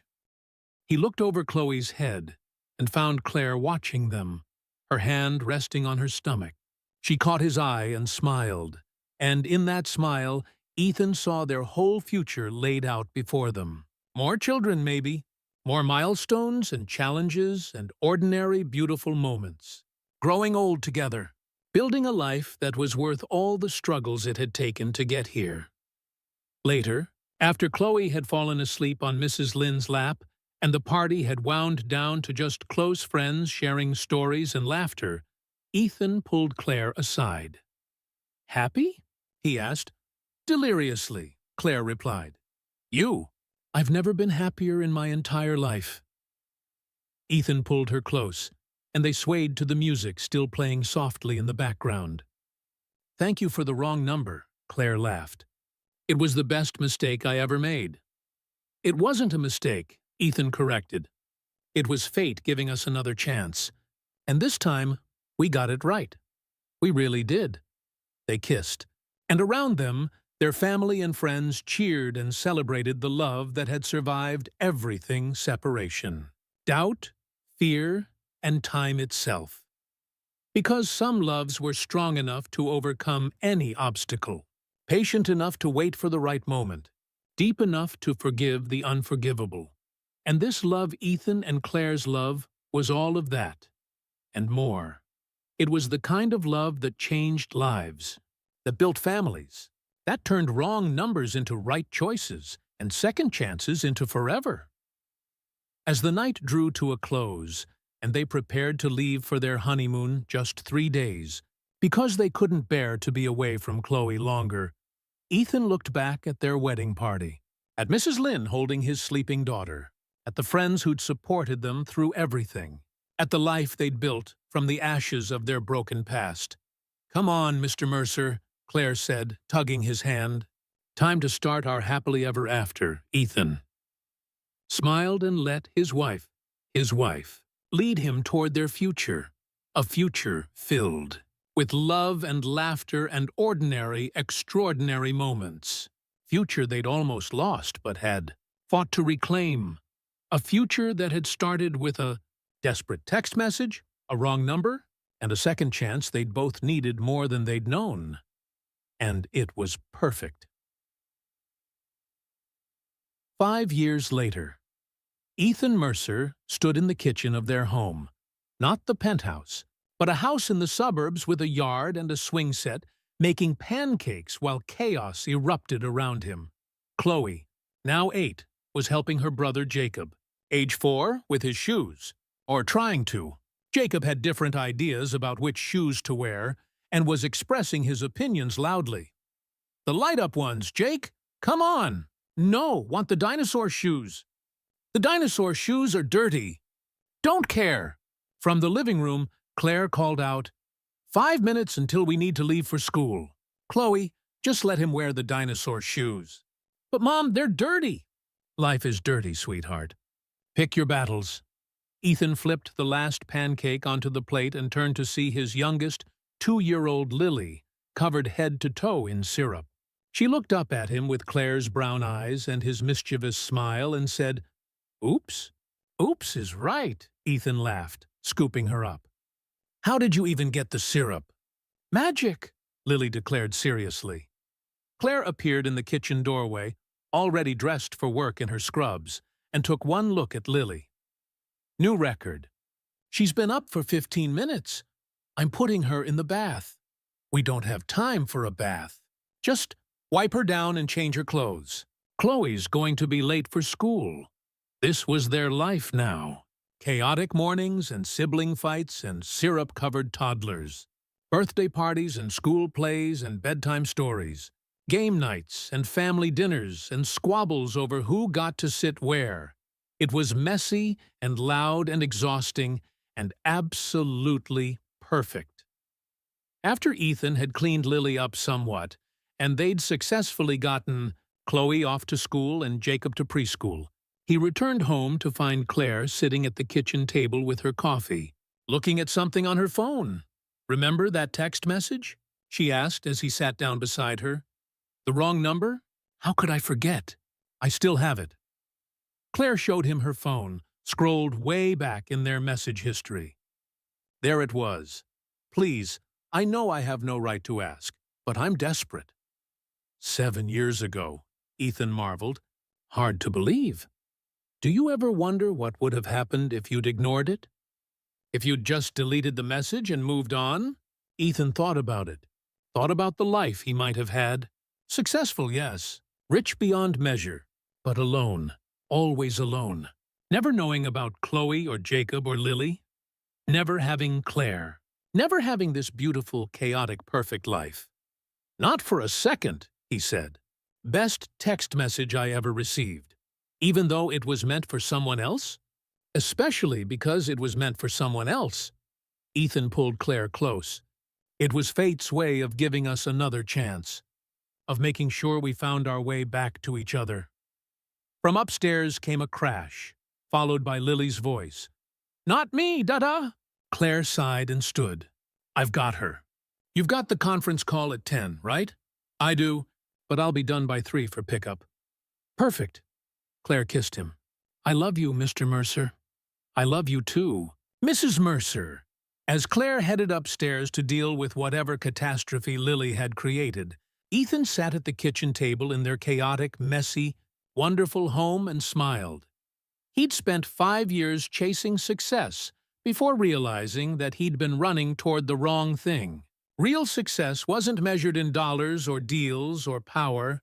It was measured in sticky kisses from syrup-covered toddlers, in 8-year-olds who argued with their brothers but would defend them fiercely to anyone else, in 4-year-olds who insisted on wearing dinosaur shoes, even when they were dirty. It was measured in a wife who'd given him more chances than he deserved and made him want to be worthy of.